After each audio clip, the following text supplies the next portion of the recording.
Yo, what is going on, everybody? You know who it is. The J, the R, the O, the S. Charlene did hear Usyk weight was read out wrong. Yeah, I wanted to talk about that. Instead of 233, it's 223. Yes, so you were off by 2 pounds. I was off by one. Peace to Bond Scott in the building. Why can't I see the chat here?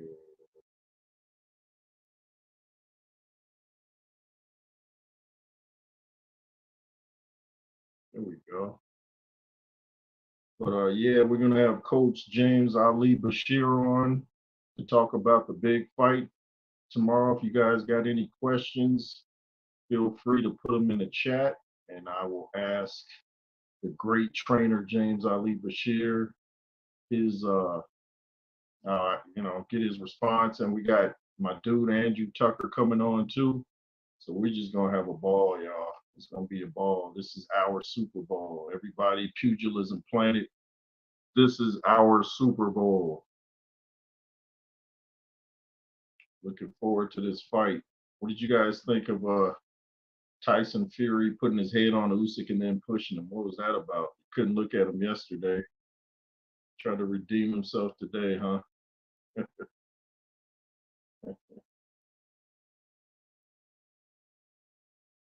Yeah, if you guys got any questions for me, Andrew Tucker, Coach James, feel free to put them in the chat and I will get to them.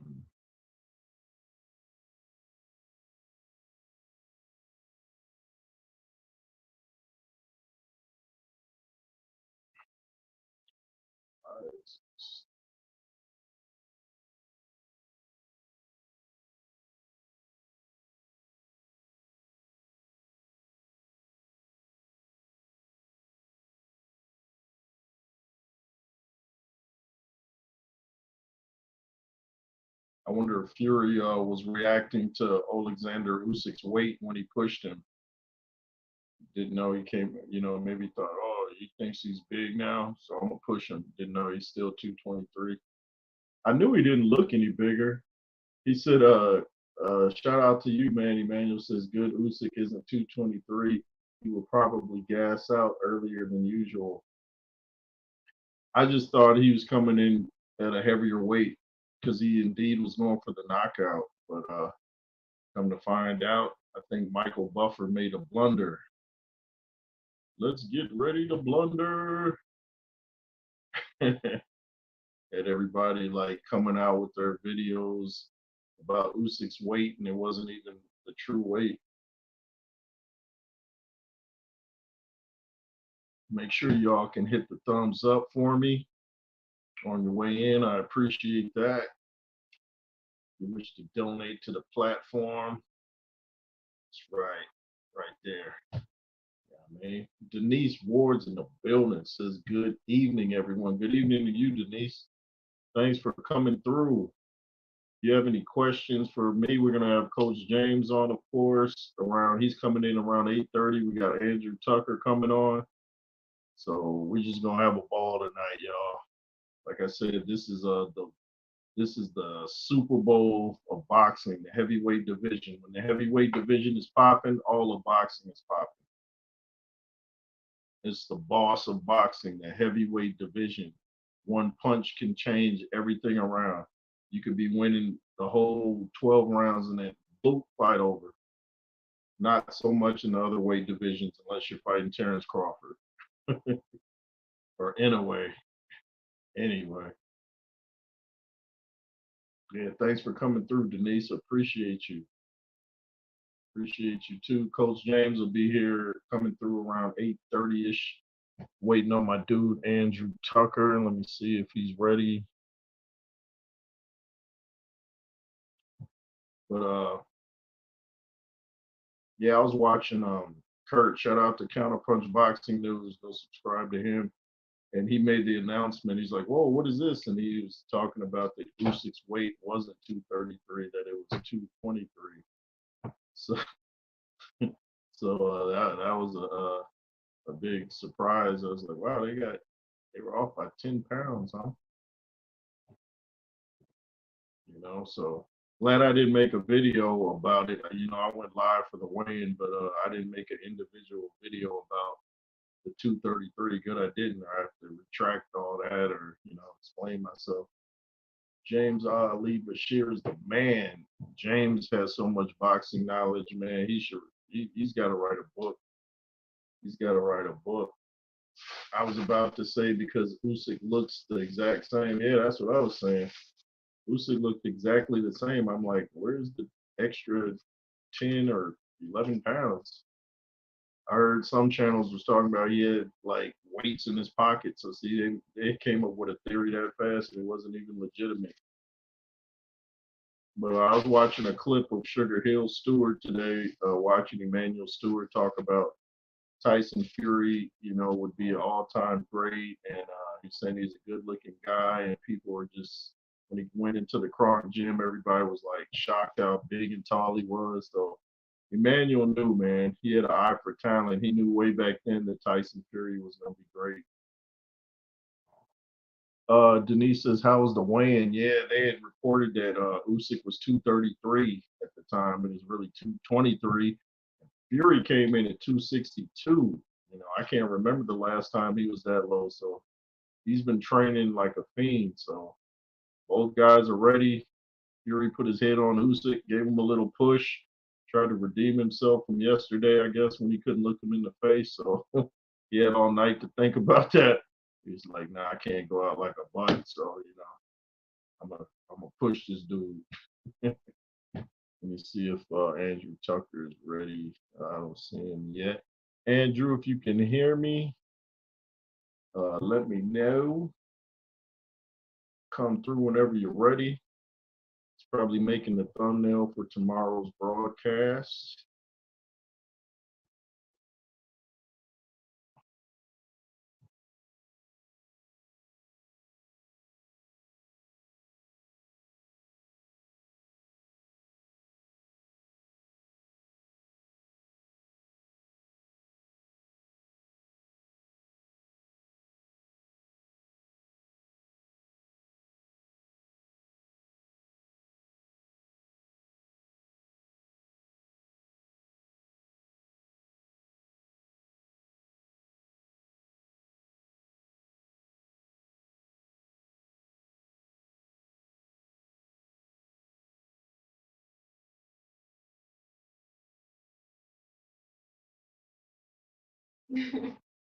You.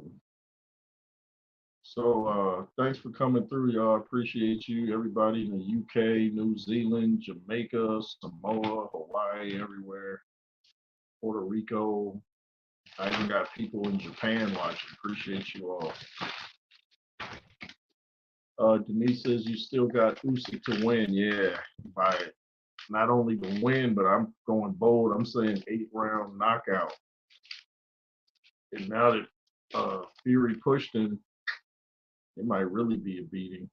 It might be a lopsided beating, unlike a lot of people think.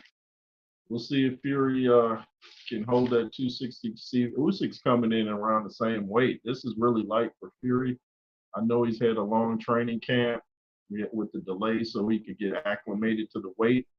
But still, being under the lights is different than sparring. So we'll see.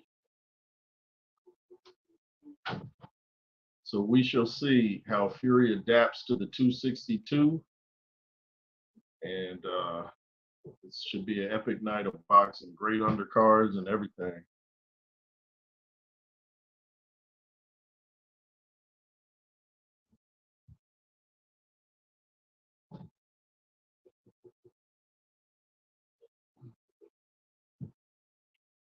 But I'm interested to hear Coach James' thoughts on the matter. Of course, as you know, or maybe some of you don't know, that Coach James worked with Oleksandr Usyk for 3 years when he was cruiserweight and became cruiserweight champion with Coach James Bashir. So he knows a lot of the ins and outs of dealing with Coach James.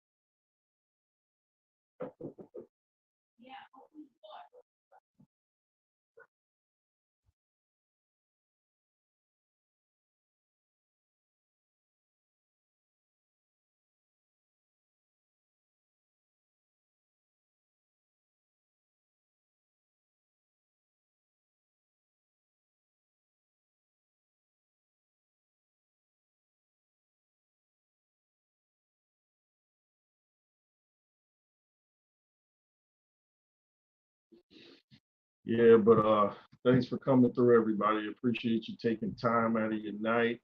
Showbiz gonna go wild. Showbiz will probably have 50,000 people in the chat. By the time the end of that stream ends, the dude will probably be at 300,000 subscribers. Showbiz trying to shut the internet down, man. He's doing his thing. Shout out to Showbiz. What's going on with you? I've been watching Showbiz for a long time.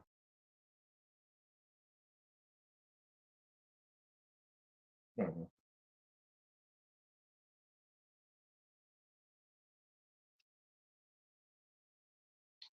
But yeah, they're gonna have a lot of. You remember the show they put on for the Ngannou Fury fight? Can you imagine the pre-show for this one? Showbiz will be like, oh, down goes Fury. Yeah, man. Usyk, round 10 stoppage win. That's what's up. I got you. Boxing after dark. Shout out to you. Who you got tomorrow? I'm going Fury on this one. You got Fury, hey man. I got no problem with that. I got Usyk though, man. I got Usyk. I like both guys. It's just something's telling me Usyk's gonna pull it out. But, this fight, both guys are so great that you can't really complain if somebody picks the opposite of who you pick. It's not a lopsided affair. If it turns into one tomorrow, wow. If Usyk can dominate Fury or Fury can dominate Usyk, man. If it's a one-sided fight, we may not even get a rematch. Like the Crawford Spence fight, that was so one-sided. Don't nobody even want to see a rematch. I don't even think Spence wants a rematch. Boxing After Dark. Go subscribe to Boxing After Dark, y'all. It's a pretty cool name. Remember when HBO was saying Boxing After Dark?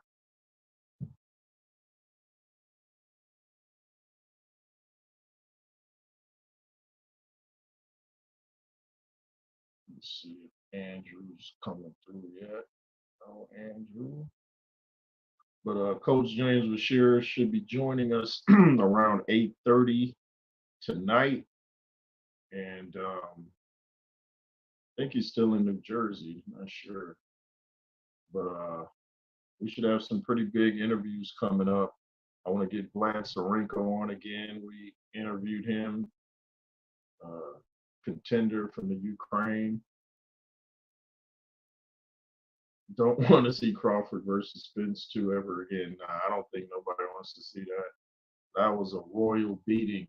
Speaking of royal beatings, you remember a channel I used to feud with called the Boxing Toilet? I mean, Outlet. Well, from what I understand, he got banned from YouTube. I guess somebody, I don't know, Crawford and them got him for slander, but I guess people just had enough of his lies and all kind of crazy stuff he was saying. So that dude got bounced, and yeah, it was overdue. I kind of felt it was coming. He was just doing the most, and he just had a lot of contradictions. His jokes weren't funny. The dude had man boobs. I mean, he was a mess. He wasn't easy on the eyes. It kind of reminded me of Jerome from Martin. So he got kicked back in the YouTube population. Good riddance. Denise Ward says, exactly, I do not want to see the Crawford Spence rematch. Nah, no, no, no. That was too lopsided. Is it me or the big fights that people say are 50-50 and up being one sided? Yeah, that happens a lot. So it might be one-sided because a lot of people were thinking that for Crawford Spence, and it was one-sided beating. Boxing After Dark says, who's your top three favorite fighters pre-2000s? Of course, my dude, Lennox Lewis, Evander Holyfield, and Mike Tyson. David Tua gets honorable mention. Who you got for your top three? Denise Ward says, Hagler will always be my favorite middleweight. Hagler was, man, that dude was like the epitome of discipline. He's the one that came up with that saying, it's hard to do your road work when you sleep in silk pajamas. That dude put in the work. You never saw Marvin Hagler out of shape ever, ever. And he was constantly moving, fainting. The dude was just a specimen of a fighter, man. Marvelous Marvin Hagler. Great guy. I think he went to Italy and became a movie star. Good looking guy, man. He was just tough, man. So that's a good favorite to have, Denise.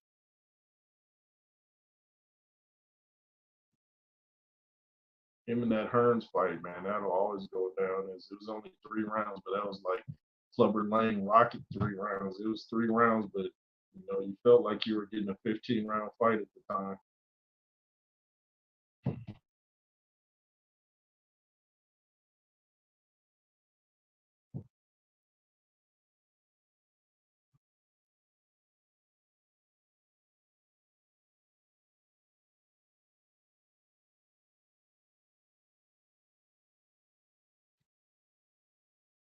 No one talks about Devin Haney no more, except Bill Haney. Man, man, if me and Bill Haney were on Instagram back and forth, I guarantee y'all would get a kick out of that. You got that California sense of humor. I can't lie. The dude is funny as all get out. He can go too far, but the dude can be hilarious. When he told Adrian Bronner, "Let's put up 25,000 every hour and see who goes broke first," man, I lost it. I was like, dude, that one, I don't even know how you come back from that one. He said, let's see who goes broke first.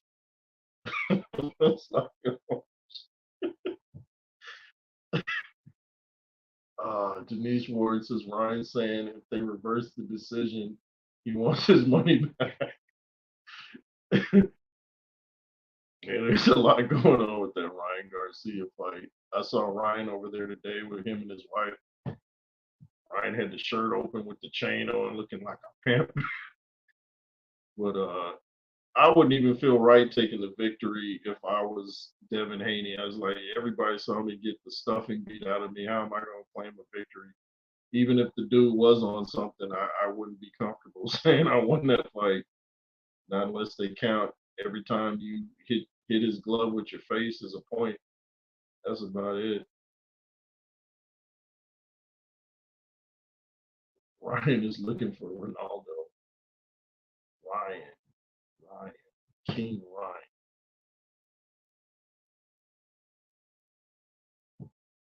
So we just waiting for Coach James to come through. We waiting for a dude, Tucker Army. Denise said Ryan's out of control. Ryan's almost like a smaller version of Tyson Fury. I wonder who Ryan's got in this fight. Probably Fury.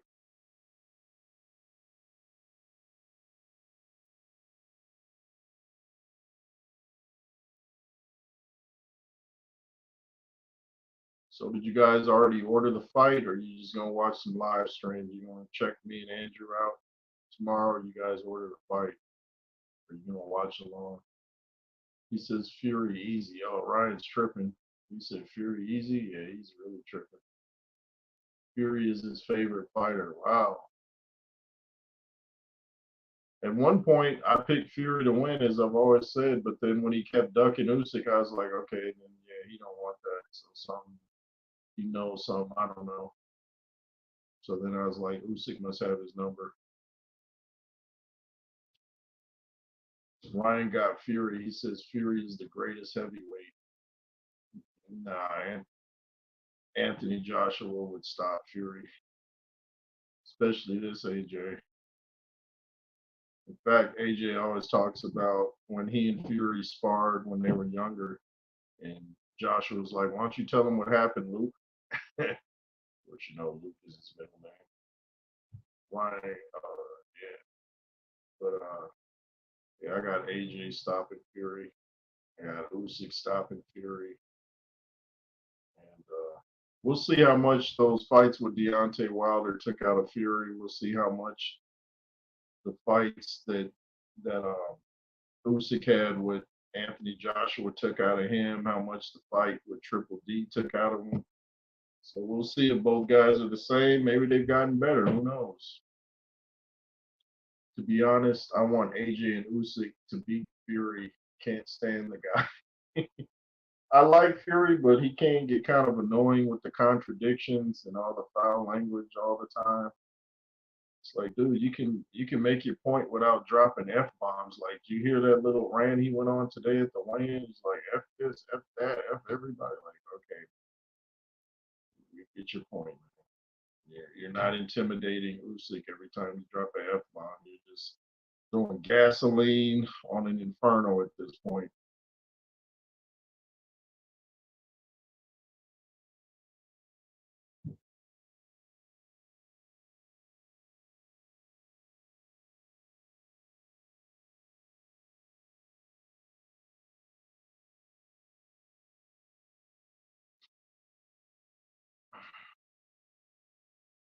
Oh, I think Andrew's in the building, y'all.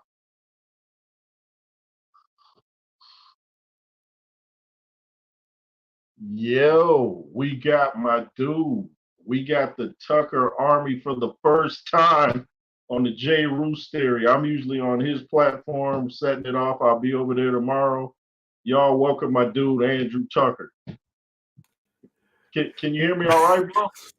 I can hear you loud and clear, big bro. Can you hear me? Yeah, I hear you good, man. You sound perfect, man. We just Yeah, I talked. was I was like, oh, I don't think bro can see me. I was like, I think saw a highlight. Yeah, how long have you been on? How long were you on here? backstage. Yeah. Not long, probably like about 5 minutes. Oh shoot, sorry about that, bro. Oh no, ain't no problem, man. I know you still trying to get. I know you still trying to get like accustomed to. Yeah, this is all new to me. I'm not a techie at all, man. I'm not a techie. Oh, Emmanuel says, "Yo, Andrew." Hey, what's going on? Oh, go ahead, man.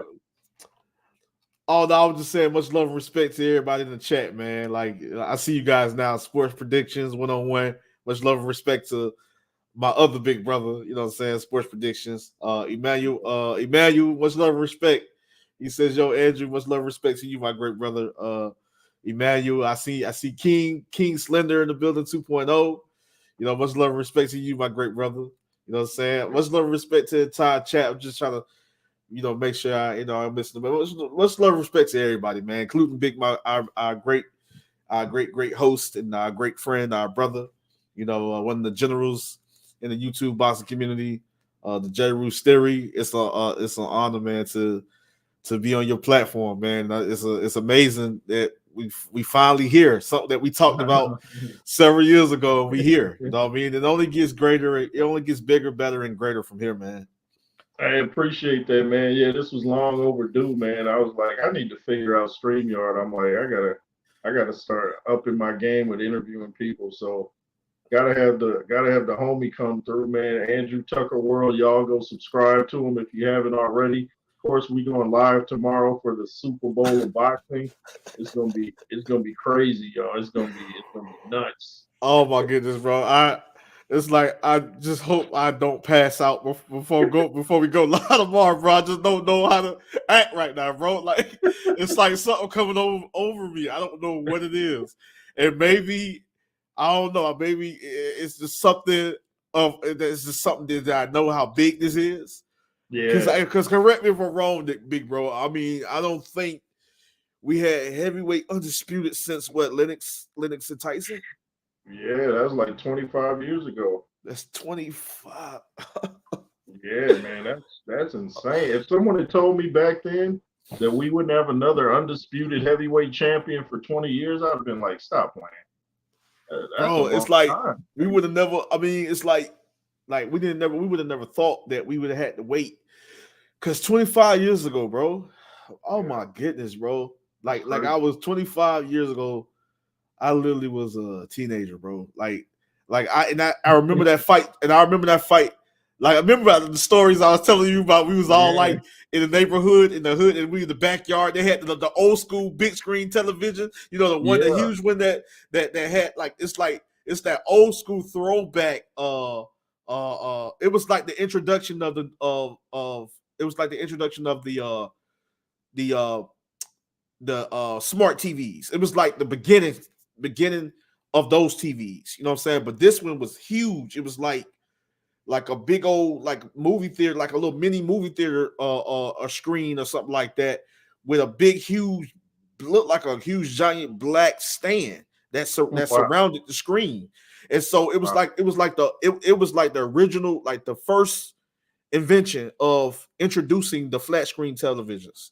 So it was like it's the wow. beginning. It was the beginning, and so that's what we watched it on. I don't know what we call those TVs because, all I do know that this was every bit of the late '90s, right? It had to been Yeah, we right. had that big screen TV that like weighed 8,000 pounds, where it's like a Yeah, big back on it. Yeah, that thing that's what I'm talking about. That's what I'm was talking about. that That's thing what we was watched. huge. That's what we watched the Lennox. That's what we watched the Lennox Lewis and Tyson fight on. And Yeah, that's everybody, what we hey, remember watched. I told you, hey, remember I told you, big bro. And everybody was like, yeah, I said I got Lennox Lewis in this one. Everybody wanted to crucify me, bro.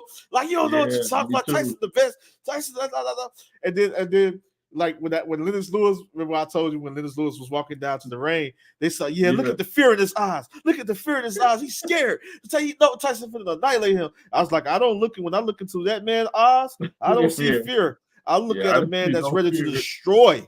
I look at a Yeah, man he that's was ready to calm. destroy, and that's on a mission. I'm looking into the eyes of a guy that's ready to destroy. Yeah, Like he that's was looking to calm, man. accomplish a mission. And guess what? I said I see him winning this fight. I'm not going to make no excuses, but I feel that this version of Tyson, it's just several reasons. I'm not going to go into why I felt Yeah, he was going to lose the fight. But it was just not. It was just basically I just not just those other things that I was kind of like taking into consideration. You know, yeah, it was just basically Lennox Lewis is that you can't undermine or underestimate that this guy is a very dangerous, big, huge boxer, dangerous boxer puncher. Like you can't dismiss the yeah, fact that this man is a skilled fighter. He's just not a big heavyweight. He's a skilled fighter as well. You know what I yeah, mean? So you yeah, can't dismiss that. And that's what I was looking at as well, big bro. So like I don't yeah. think they understood that because they wasn't like coming from a boxing eye or a boxing mind or a boxing Yeah, perspective because I'm coming from a boxing perspective because even though at the time I was just kind of fading away from amateur boxing at that time when they did fight. Well, yeah, actually, no, I think it was around the time. I think I may have probably wrapped up the amateur boxing and stuff. Like after I don't know. I think I was just coming off a tournament or something like that. But yeah, I do know that it was round. It was probably close to that time. It's just hard to remember. It's just been so long ago. But I just know that I was the only one, and even some of my guys, it's like two of them that came at me hard, big bro. Like it's two of them. They rest in peace to those brothers, man. They was like close friends. That was like great brothers to me, and close like brothers. We was basically brothers, and I lost one of those guys to I like. Thank you so much, Denise Awards. Appreciate you, Queen. Appreciate it. That's much love and yeah. respect. Thank you. Yeah, one of those guys committed suicide. Oh no. It's a long story. I'll talk to you behind the scenes on that one. Yeah. And then on the other guy, he lost his life in the military. You know what I'm Oh, saying? you hate to hear that. Oh man. Shout out to the Wow. woman of God, shout out to the woman of God, Brandy Wine. Shout out. Is that wifey? Is that who that is, Andrew? Oh, you didn't know you didn't know who that was? I kind of thought so the other night, but I wasn't sure. Yeah. Okay. Yeah. Shout out to you, Brandy. Appreciate you coming through. Yeah, but Yeah.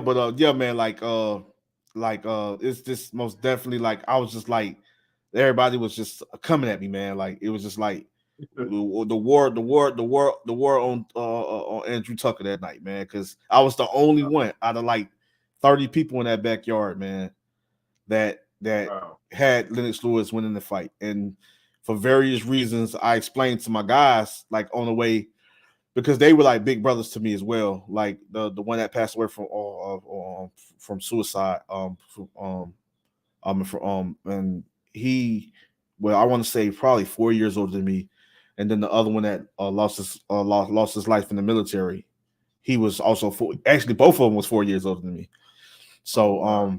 yeah, so like I just know that on the way coming to the little watch party, you know what I mean? Yeah. They was on my head, man. Yeah, I mean, you don't know. I was like, I'm not just like, no, I'm not saying that. Tyson is a monster, is a beast. Like this fight is gonna be crazy. Like this Yeah. fight gonna be crazy. But I'm just telling you guys, like I feel like Lennox Lewis physically and mentally has the edge in this fight. And it's like, what you mean mentally? I was like, so I had to explain it. They still wasn't trying to hear me, big bro. You know what I'm saying? I was like, no, Tyson, no, he ready, he in shape, you know. But I just think that I don't want. I'm not gonna get into that. You know what I'm trying to say. I Yeah. I ain't got trying to you. I feel come, you. but I know. But they just couldn't dismiss the fact that Lennox Lewis was a Yeah. I highly went through that too. skilled fighter, bro. Like you, and correct. I mean, you guys can disagree with me. Even our brothers and sisters in the chat, you know, they might disagree with me when I say this. I think even if they would have fought, you know, few years before, Yeah. still would have been. I think it would have still been a great Yeah. fight. You know what I mean? Like that Yeah. could have. Say that too. I know because it's still he still had to deal with a bigger guy with a Mike Tyson always had problems with dudes that were like 6'5", like Tony Tucker. He was 6'5". He gave Mike a pretty tough fight. Of course, Buster Douglas, we know what happened there, even though Mike didn't really train for that. So it was always dudes. Oh, well, let me just ask. Oh, nah, you didn't miss the interview yet. We're still waiting for Coach James to come on. Yeah, he's still around 8:30, so he'll probably be through any minute now. But yeah, man, yeah, I still would have Lewis beat Mike. I mean, but Mike is no slouch, and Jake Paul's about to find that out. Did you see how disrespectful Jake Paul was being to Mike yesterday? I didn't get a chance to watch the what was this was the second press conference Yeah, the this second one. Yeah, I didn't get a chance to tune into this one. yeah, But I've it been got hearing, but crazy. I know a lot of people who, was going live and making videos about it. I didn't get a chance to fully check out Yeah, yet, but I just know that um I feel like, man, the kid don't got big for this fight, man. I ain't gonna even lie. You know, the he's kid, 30 plus. yeah, the kid don't got pretty put on some nice size for this one. But I just know that based on where he's at now over the 3 years, I believe it's been 3 years now. Yeah, around Um, three, I think. um, I feel that it will be a challenge. You know, I feel that uh, it will be a challenge based on where he's at now. But I feel that like still, even at the age, Mike Tyson is still sharp enough and skilled enough and just the longevity of experience. It's going to be that's going to be the challenges that this kid will face. Um, I just feel like this is a legendary heavyweight that's one of a kind type of fighter, and we know we get those. We get those every. It's not so often. Fighters like a Muhammad Ali. Yeah. Mike Tyson and Lennox Lewis. Evander Holyfield. You know what I mean. It's just like you get those fighters, man. A whole on a whole. That's from a whole nother realm Yeah.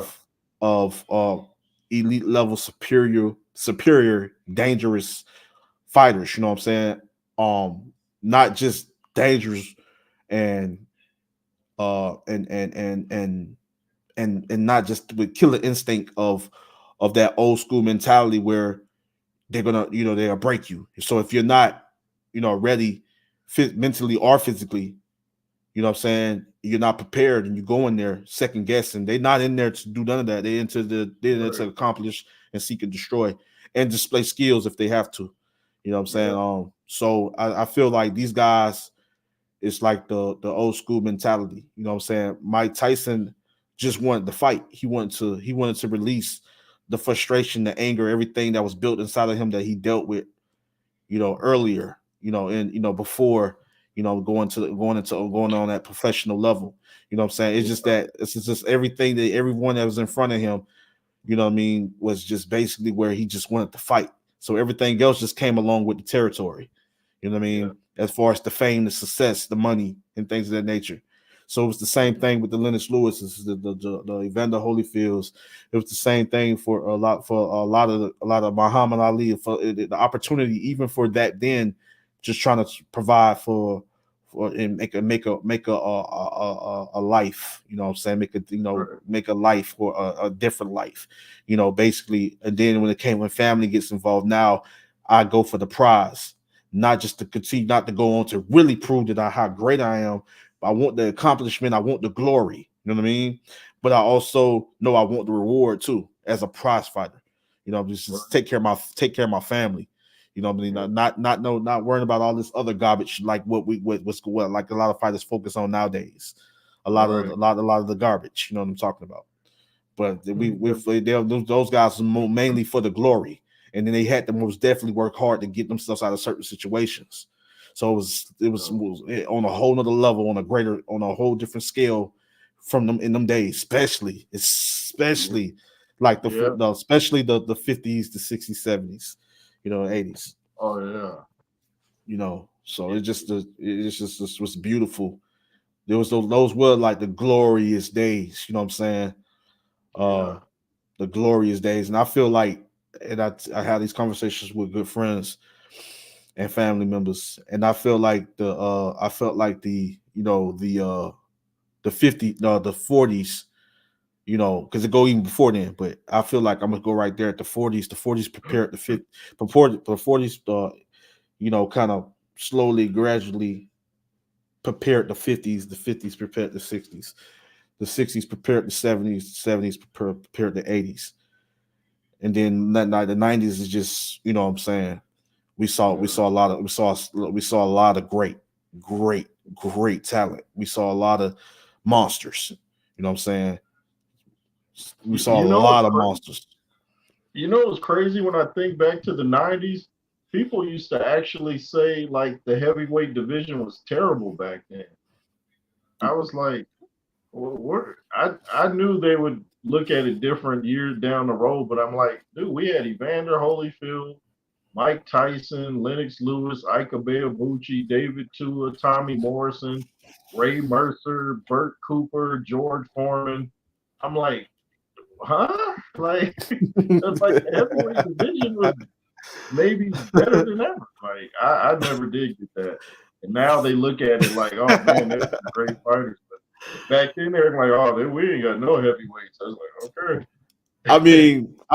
Like how can you not like, like the 90s, like 90s heavyweight boxing. Like, that was like the 90s was the time, around the time when you did have a legendary fighter the 60s and the 70s, Yeah, like a George Foreman, you know what I'm George. saying, and shock the world Yeah, by upsetting a younger heavyweight champion in Michael Moore, if I'm not mistaken. yep. And then you had I believe our brother was Hawaiian. He was a beast. Then you had the David Tour that had so many exciting brutal knockouts in the 90s. Yeah, man. Then you had Donovan Ruddock, Oh, I forgot about. Yeah, I that forgot dude about was Ray Ruddock. Yeah, yeah, wow. yeah, like that dude, man, was like literally destroying stuff in the 90s. And Yeah, a lot of people gave him a lot of flack. A lot of people came at him, but even Tommy Morrison gave us some exciting knockouts and stuff like Tommy that. Morrison. Yeah. In the 90s and stuff. Just remembering, you had the Oliver McCall. You know what I mean? Oh, yeah. Like that dude was a Frank headache. Bruno. We had Frank Bruno too. Yep, Frank Bruno. You know what I'm saying? Yeah, That. People just not knowing, but Bruno was a monster. Like what is y'all were just looking at? Y'all were just looking at his defeats or his defeat to Mike Tyson. But what about those fights before going come up against Tyson? He was destroying cats. That UK monster, was destroying cats, man. You know what I mean? yeah, And they love and Frank Bruno. yes, and the reason why they loved him because he was destroying guys, man. You know what I'm saying? He was And destroying. he was always in shape. Frank Bruno was chiseled, man. He was always in shape, man. Yes, that dude. Yes, he was, man. And a lot of people gave my guy Riddick Bowe flat, but he brought the heavyweight. He brought excitement to the heavyweight boxing in the 90s too. Oh, absolutely, And absolutely. Riddick was never in a boring fight. He had the parachutists come in. He had that fight where they had a riot. Then he had that fight where he started kicking Elijah Tillery. They started kicking in the middle of the fight. Rock Newman comes up to the ring post, pulls the fighter out the ring, flips him over. It was like something out of a movie, man. Riddick Bowe yeah, was always had like wild fights. yeah, Riddick Bowe, man. He and Lennox Lewis squashed their beef. I seen him taking pictures the other day. They no longer enemies, so it's pretty cool. Matter of fact, they're doing a documentary right now about Riddick Bowe, Mike Tyson, and Shannon Briggs, how they all came from the same area in Brownsville, Brooklyn. So yeah. I'm looking forward to that. Yeah, Yes, same sir. area, Yes, sir. Brownsville. Yep. Them are most definitely the New York boys. You know what I mean? Mike Tyson, man, would be that slightly favorite over them all. But I know that they all are loved and appreciated, man. Coming from them parts, man. Yeah, And Lennox Lewis, not to mention him. The domination of him of that he displayed in the 90s in Evander Holyfield. All his fights were just epic battles. Like, man, yeah. it's just like, you can't say 90s was this. I don't see how not 90s what heavyweight Yeah, I don't know 90s. what they were looking for. It's I, like, I I don't don't know what you guys want. We got everything. We got punchers, boxers. We got. I mean, if you guys want to see an action-packed fight, go check out Ray Mercer versus Burt Cooper, Michael Moore Oh versus my Burt goodness. Cooper. Yeah, them fights is like, and then check out Tommy Morrison versus Razor Ruddock, Tommy Morrison versus Ray Mercer. You will be like, man, these dudes are not playing. they wasn't playing no games at all, man. They were not I mean, playing. it was just like it was epic. Like them Yeah, the 90s was really like really epic, man. You know what I'm saying? Like yeah, and and and, I miss and, them, man. and even like even like before the 90s was, I ain't gonna lie, like it introduced it made the 90s even more prestigious, because before then, yeah, that's right. We did have the 80s, which was classic time in boxing as well. I mean, we had Yeah, we had our veterans pretty much, our veteran legends at the time, and I say veteran legends at the time because you had them still trying to challenge themselves too. Like you had the legendary Larry Holmes fighting against the Mike Tysons and stuff, the going up against the Young Lions and stuff. In the 80s, man, we had like the Micro Weaver, the Monsters, and Michael Dokes, and man, like, come on, goodness, bro. 90s, 80s, the 80s was special too. I mean, Tim Witherspoon, and man, like, y'all see who's here? Uh-oh. Uh-oh. Sorry to cut you off, Andrew. We got oh no. Nah, I'm good, man. Hey, look who's here. Hey, this is Coach. This is the legendary Coach James Ali Bashir floor right here. Can you hear us okay, Coach? Yes, sir. Yes, sir. I can.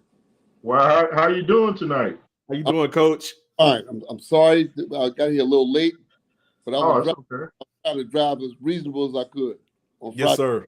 Friday night. On Friday night in any city is hectic, Oh, yeah.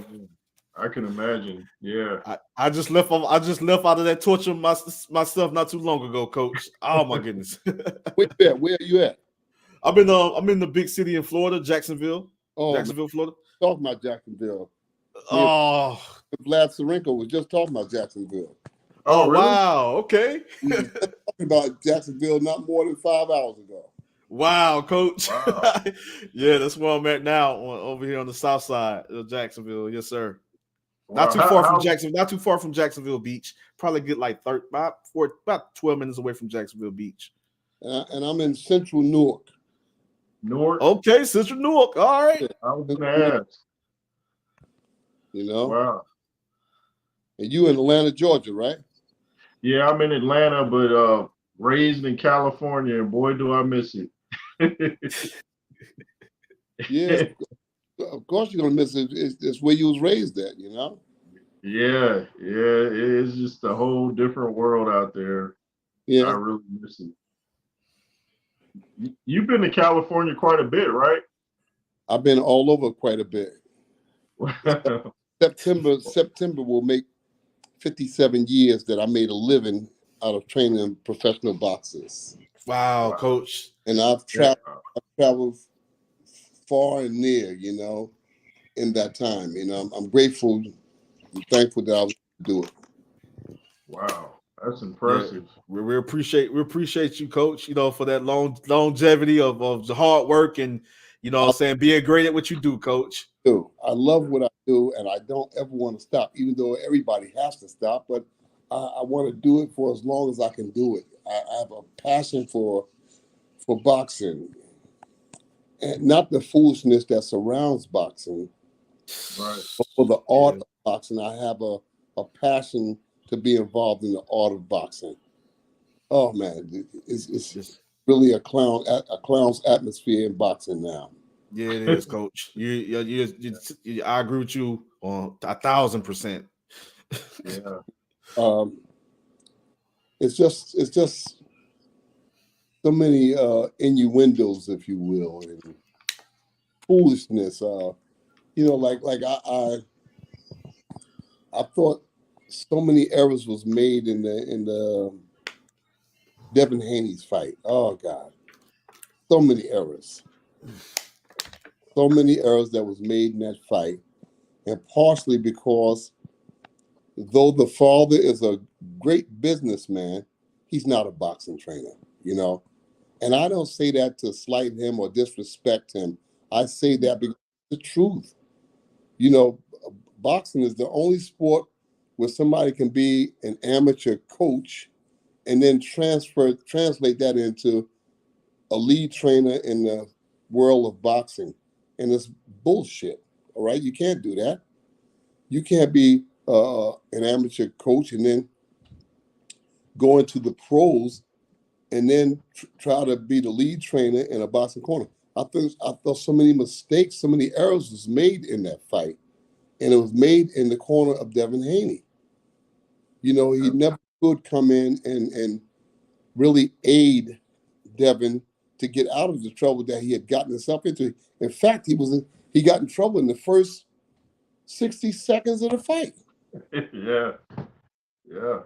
So his legs was in trouble in the first 60 seconds of the fight. How do you get hit with the left hook in the first 60 seconds of the fight? I know, man. How do you get in trouble if you know that's his punch? Shouldn't you address that in the training sessions of how to avoid getting hit with the punch? But nonetheless, it's a clown's atmosphere. You got this thing going on with what's the guy, Jake Paul and Mike Tyson? Yes, sir. I don't pay attention to stuff like that. I never saw the contest between Mike Tyson and Roy Jones. I never watched it. I never had the patience to watch it. Yes, sir. I don't blame you, Coach, though. I thought that it was just a money grab. Yeah. They're using their celebrities to go out and make money. And Johnny come lately to boxing to buy that kind of stuff, but it doesn't interest me. It doesn't hold my interest. And the Mike Tyson, Jake Paul, it doesn't hold my interest. I won't watch it. It just doesn't interest me. You know, I don't condemn them for making money, but not at the sake of having me sit down and endure watching it. No, it doesn't make sense to me. Yes, sir. I totally understand you. Respect that, and I feel you on that. I feel you on that big time, Coach. You know, if you guys have any questions for Coach James in the chat, feel free to ask him.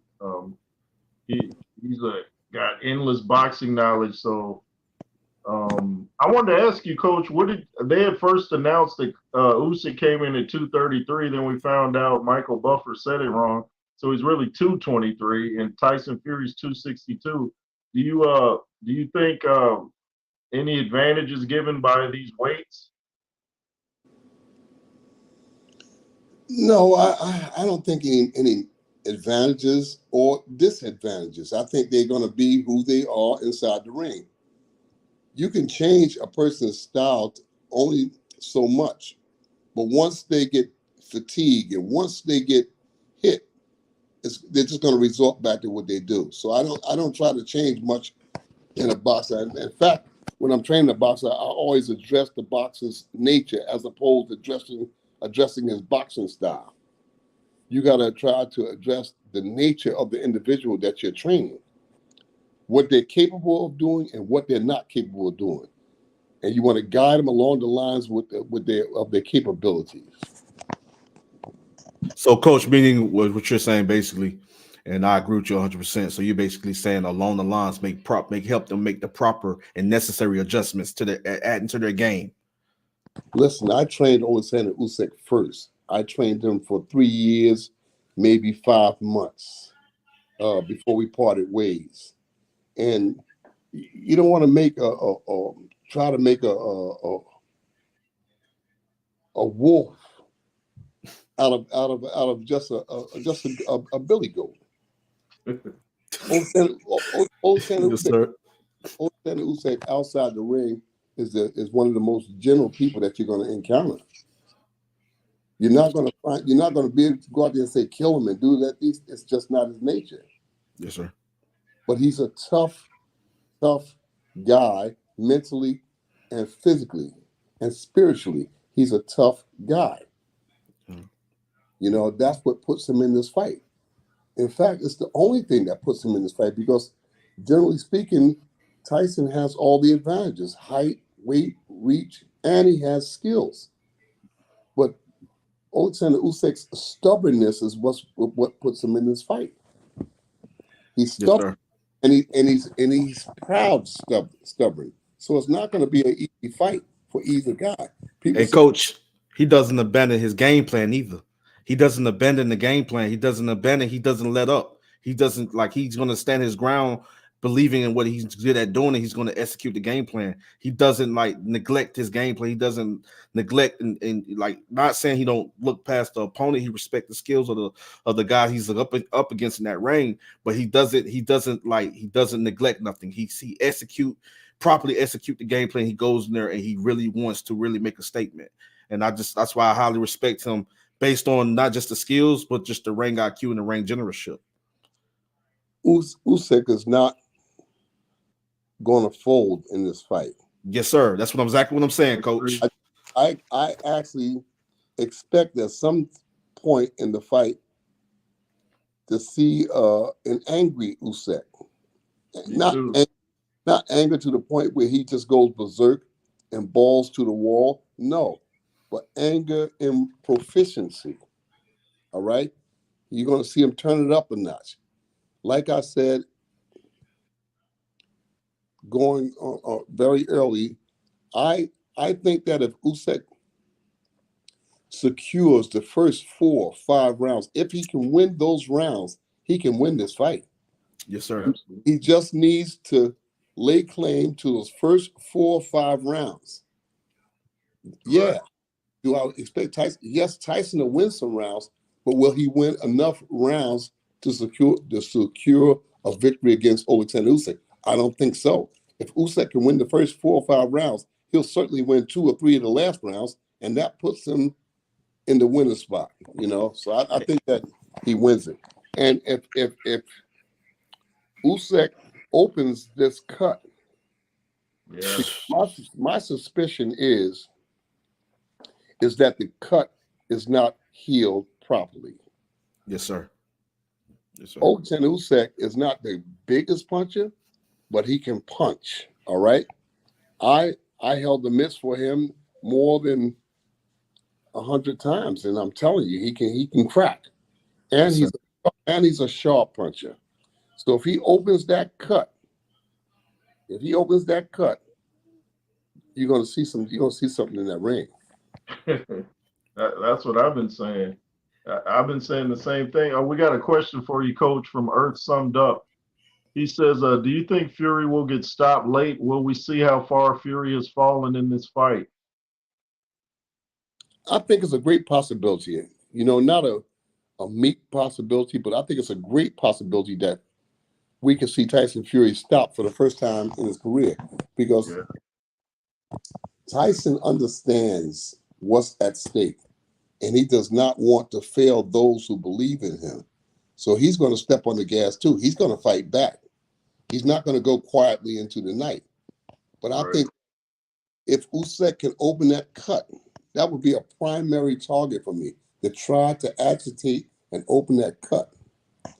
In the old days, going back to the 60s and 70s, when I came in to boxing, I understood back then that they would stitch the cut on the inside and stitch the cut on the outside to ensure that it healed properly. But I don't know if they're still doing that today. I think that with all the plastic surgery and different approaches that they have in boxing now, I don't know that they still do that. And if they have not done that there, I can't see that cut is properly healed.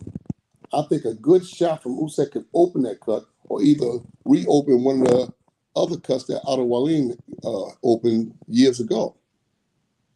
Yeah. But I think that Usyk is sharp enough, he punches sharp enough, he boxes sharp enough to reopen that cut. If he reopens the cut, then you're going to see something in that ring come Saturday night. Yeah. I think so. And Yeah. I think Fury's team is actually making it worse on themselves when, like, John Fury's headbutting people, and then now today Fury puts his head on Usyk and pushes him. I'm like, you guys are poking at a bear. I mean, I know he's a lot smaller than Fury, but I mean, the guy picked Fury up not too long ago, showing his strength. So I'm like, do you really want to agitate Usyk? Is this like really a smart game plan? But the Fury's got a mind of their own. What do you think of their tactics outside of the ring, like the headbutts and the name calling? What do you think of all that? Well, I think that Tyson Fury is doing a low budget Muhammad Ali.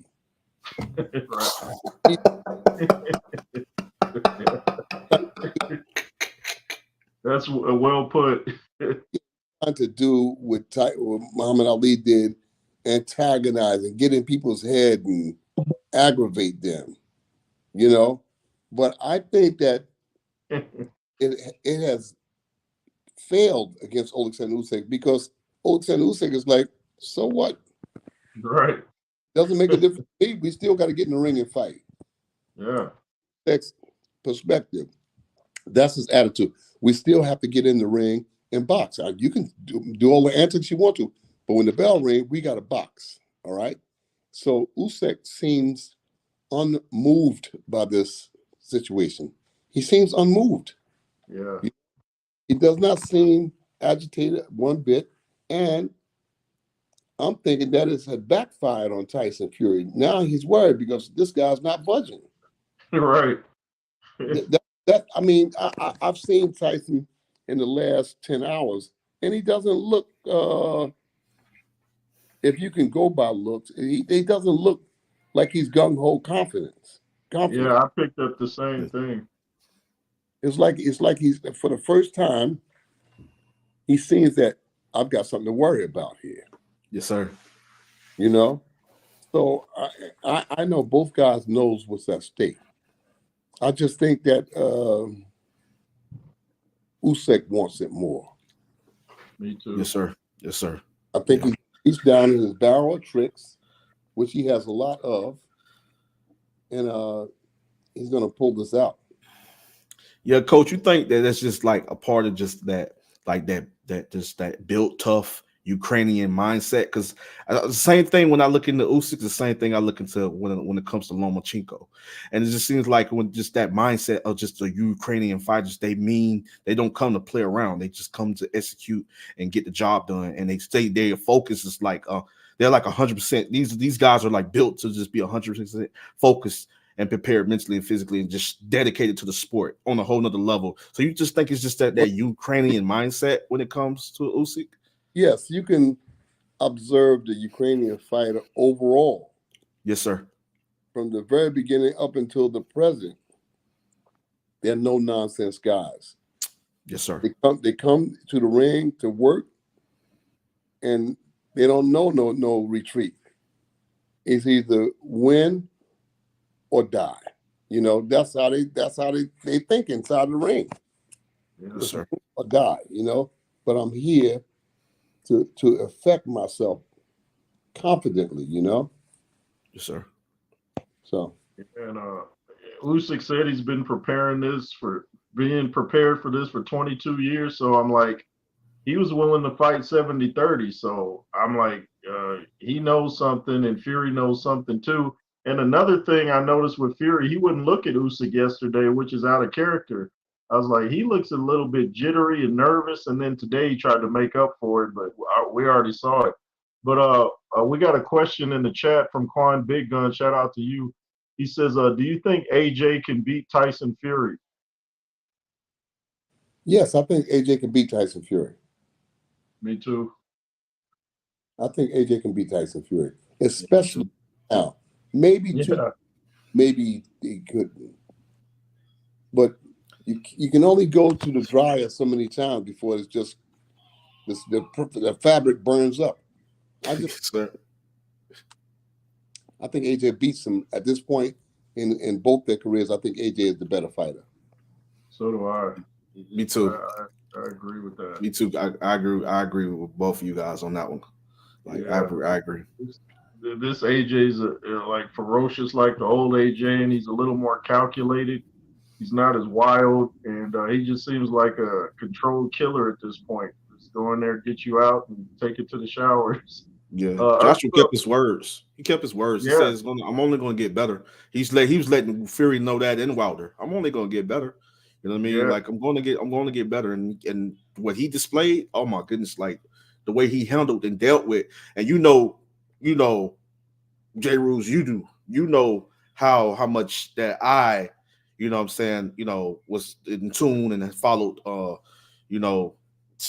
man. So when he dismantled him like that, like when he literally Valine like that, I was like, yeah, Joshua is most definitely, this is a whole different monster, whole different beast right here. Like, what did you think of that fight, Coach? Coach. Joshua fight. Yeah. I think that Joshua handled himself accordingly. I think he took advantage of what was there. Valine tried to get into Joshua's head. It didn't work, and Joshua turned it against him. Yeah. After the second round, in fact, Otto Wallin didn't acquit himself as good as I thought that he would. After the second round, he seemed like he fell apart. Yes, sir. You know, he just didn't seem confident. He didn't. Hey, coach, you think he probably when he started to feel the power of Joshua, he felt like he froze, like he kind of tried to play it safe. No, they knew each other, so it wasn't the power. The power, okay. Power wasn't a surprise. Maybe something else might have surprised him, but that power wasn't a surprise. Yeah, I know that the jab coming from Joshua was beautiful, coach. I mean, the way he was, using the jab to even set up the combination that time and the single punch counter. Like it was just like when you see a beautiful display, coming from a heavyweight like that. I mean, that's letting you know that this is different monsters. This ain't the same beast. I mean, even though a lot of us knew that Joshua was a skilled heavyweight, because some people never just felt, coach, that he was just a walk you down, beat you up, strong bodybuilder, you know what I'm saying, technical brawler or slugger, boxer slugger. Now I was like, no, this guy is a dangerous boxer puncher. Do you know what that is? Yeah. Well, he might have, the surprise might have been that how efficient he was with his jab. And he used the jab continuously throughout the fight to set up other big shots. So that might,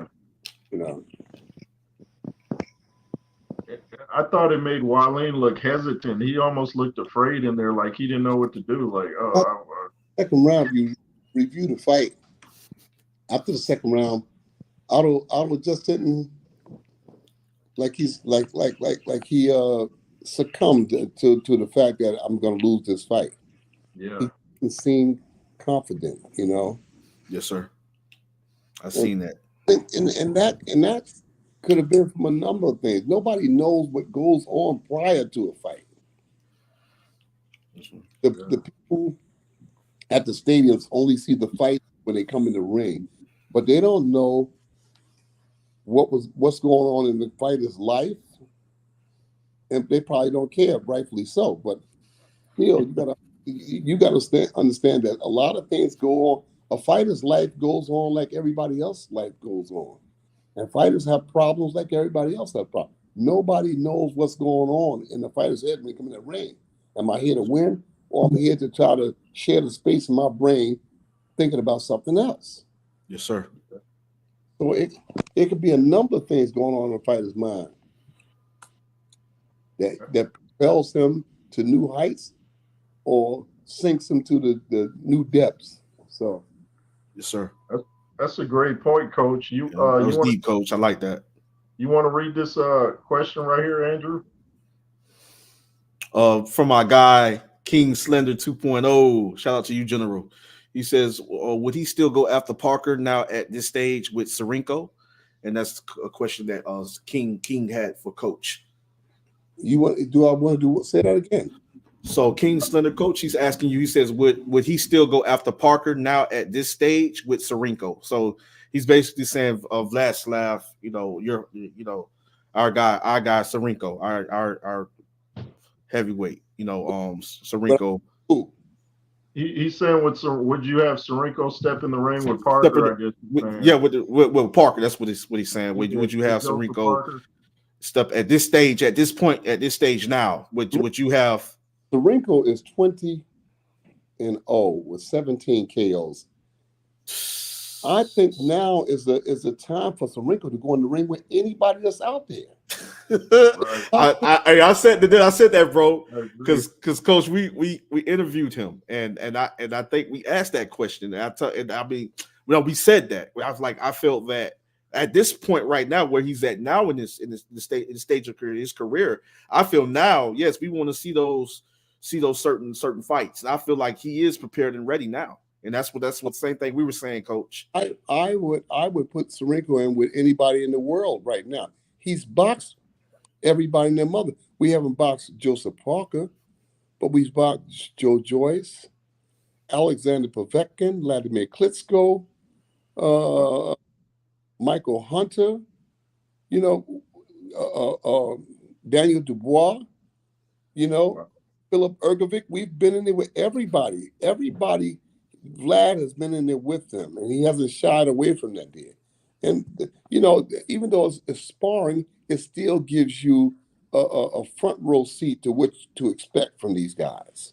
So yeah, I'd put Vlad Sarenko in there with anybody. Wow. I don't want to hold him back. I don't want to hold him back until he's stale. I Yes, sir. said something to Vlad Sarenko yesterday. I said, the time is now. We need to get in the mix here. Yes, sir. Yes, sir, Coach. I agree. Shout out to Vlad Sarenko, man. Good guy. Shout out to Vlad. I thought we was going to have the shot with Andy Ruiz. We was asked when we fight. I said, yeah, we would. Coach. We would Oh, fight. that would have been big. Oh, Coach, man. Coach, really? Ended up taking Jarrell Miller. Wow, Coach. But the offer was made to us, and as soon as they said it, I said, yes, we want the fight. I think that's a good fight. I think that Andy Ruiz would have been a good fight for Vlad Sarenko. I think that Jarrell Miller would be a good fight for Vlad Sarenko. I mean, I want to just get in the mix, and we could just get in the door. But I've seen this before in boxing. Nobody's in a hurry to take an undefeated guy that can do bits. So nobody's kicking no doors down to fight no Sarenko. Yes, sir. But Sarenko is not shying away from anybody either. We're in the fight game. This is the hurt business. Shying away is only going to make situations worse. You got the other big baby, Jared Anderson. Yeah, Jared Anderson. He's out there. Yeah. So at any time, Vlad Sarenko could be in with any one of these guys, but I don't want him sitting around until he gets stale, and then somebody says, "All right, come on and fight." Yes, sir. So my philosophy is to Vlad Sarenko, if we can't get the top guys, then we have to fight the guys right under the top guys. And if we can't get those guys right under the top guys, then we'll fight the guys that's under the top guys. Yeah. But we have to stay busy. Right. We have to stay busy. Yeah. I agree, Coach. Otherwise, we will not be ready for the big fights to come. We have to stay busy. Yes, sir. Otherwise, somebody will catch us sleeping and knock us off. Yes, sir. Yeah, I agree with you 100%, Coach. That being active and like constantly, other than just training, prepare for a fight, just being active in fights. I agree with you 100%, Coach. Like that's just like, and then like a young monster, a young killer like Vlad. I get you 100% on that, Coach. Like seriously, and the way how boxing is today, it's a whole lot of that going on, Coach. And that Vlad has boxed Oleksandr Usyk too. So he's been in the ring with Oleksandr Usyk too. Wow, man. What is this question here? What is this question? Oh, it says, I agree, Coach. I always felt AJ and Usyk are the better heavyweights. Another question. Do you think Wilder can KO Zhang? What are your thoughts on Wilder versus Zhang, Coach? It's a very risky fight for both guys. Surely the one that loses would have to think about exiting boxing. Yeah. Because they're getting any younger and they've both been, through the mill a couple of times. So now they got both of them in a must-win position. I'd have to go with the Wilder 60-40, but I've worked in gyms with Zhang. He's a big, strong guy, and he puts in a lot of hard work on the floor. So he's going to be capable of winning that fight. This is a risky fight for Wilder and Zhang. When is that fight? The fight is June? June 1st. June 1st, yeah. Oh man. That's right around the corner. Yeah. Let me ask you this, Coach. Me and you had picked Zhang to beat Parker originally, but when you found out he was 291, you're like, oh, that's too heavy. So what do you think? What's a good weight for Zhang to fight Wilder at? But what did I tell you? I said Parker is going to be too busy for him. Oh, right. And that's what happened. Yeah. Zhang has got to get the weight under control.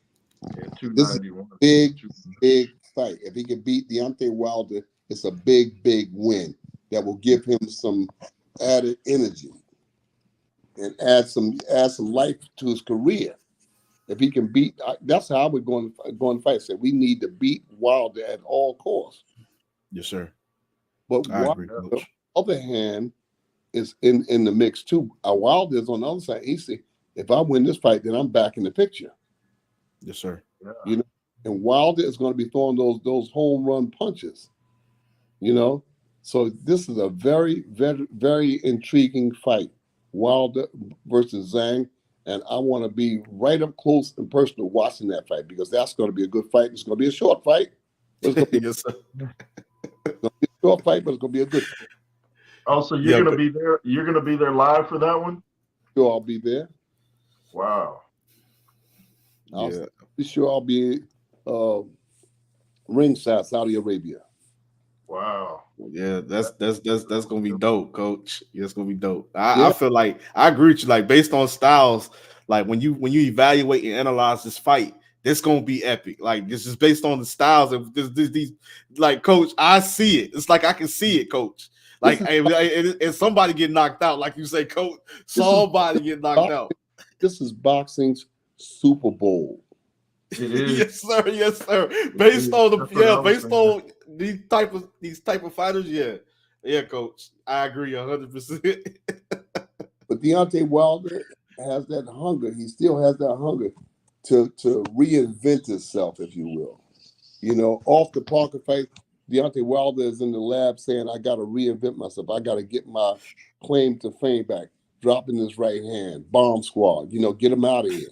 You know, he's got to get that hunger back. Otherwise, he might as well exit boxing. Yes, sir.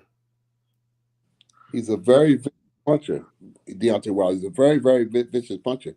He might be the hardest puncher in boxing right now, hardest one-punch boxer. Because Deontay put you to sleep with one punch, you in another world, you know? So yes, sir. He's got to come back with it. He's got to reestablish himself. And the Zhang fight is the perfect fight to do it in. You make some great points, man. You can't sleep on Wilder. He might have looked pretty bad against Parker, but you can't still take him lightly. So right, that's just what Coach says especially because the movement of Parker is just the pace of Parker. You know, the movement of Parker that was basically giving Wilder the hard times. You know, say now when it comes to Zhang, we know that he's. I'll tell you, I said that Parker was going to out hustle Zhang. Didn't I tell you that? Yeah. Parker was out. I had a gut feeling going in fast as Zhang. I mean, Zhang is going to get out hustled by Parker. Yeah.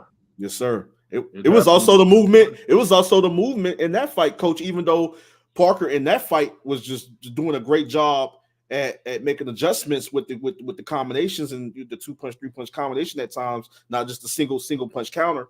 I feel that even with that, he was making it more of a war at times. But even the movement in that fight gave Zhang a hard time too, Coach. Yes. Yeah, that's true.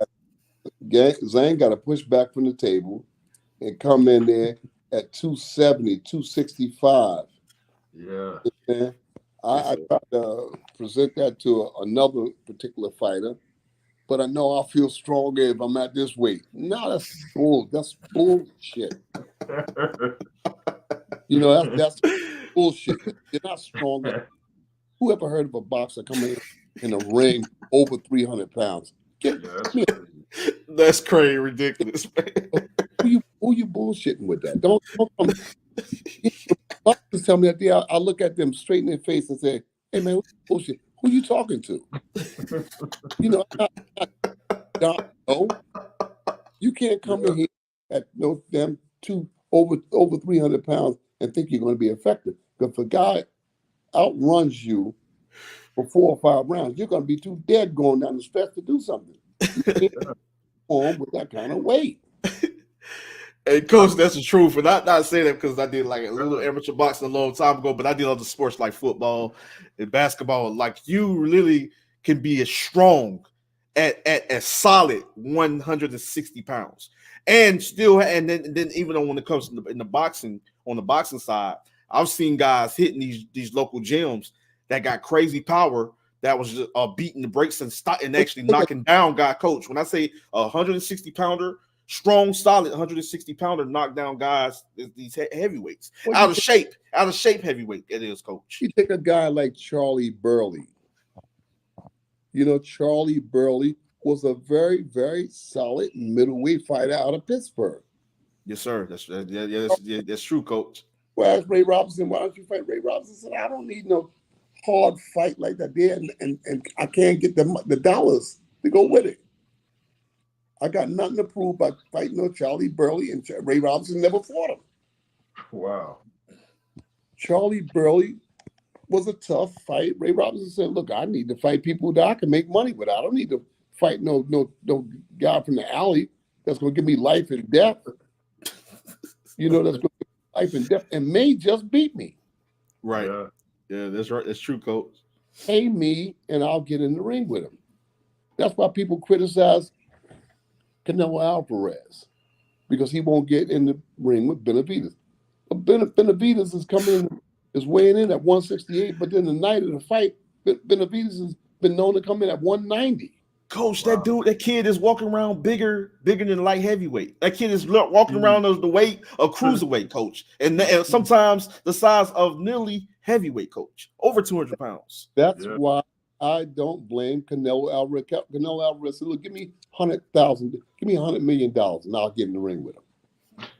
But coach, if we say that and we say that to these people, they'll literally try to come and try to crucify us and be like, oh, they excuses. Y'all don't know what y'all talking about. Don't know how big this kid really is, Coach. They don't know how big this kid really is. So if we say, Coach, none of the Charlos want to fight Benavidez either. Nah. They don't know how big this kid is, Coach. Ring with him because the guy weighs in at 168. Then the night of the fight, the guy's 90, 190, 91, 93. No, I don't blame Canelo for that. And Canelo's what, 5'7"? 5'7", Coach. Yeah. 5'7", like literally 5'7". No, he's doing the right thing. I don't blame him for his stance that he's taking. It's like they hold this guy as like they like it's always got to be so many standards when it comes to that kid Canelo, Coach. It's like never nothing good enough. Every time he proves himself, he makes statements. He accomplished something great as he moved up. He was moving down, moving up. He moved up. It's nothing satisfying to these people, Coach. At all. Question. We have Horace Moskley. It says, do you think that Johnson, the Rain Johnson, suffered a catastrophic 87 loss due to his botched spine transplant in Iceland at the hands of Dr. Gopoli? You lost me on that question.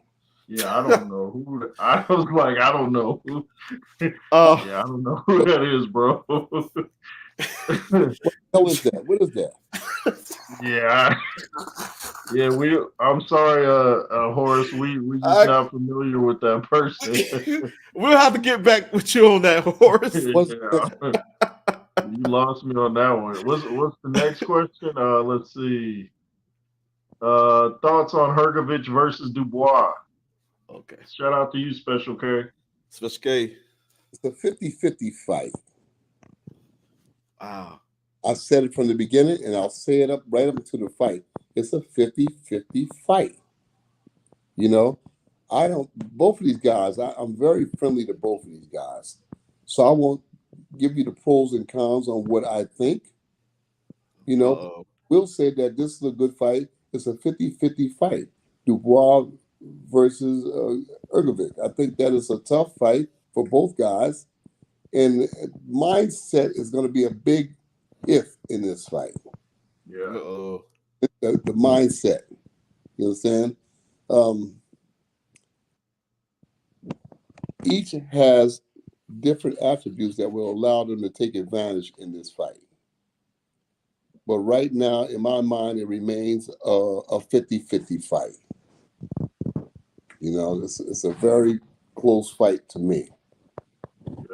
But Dubois and Hrgovic, it's going to be a good fight. It's going to be a chess match, but like I said,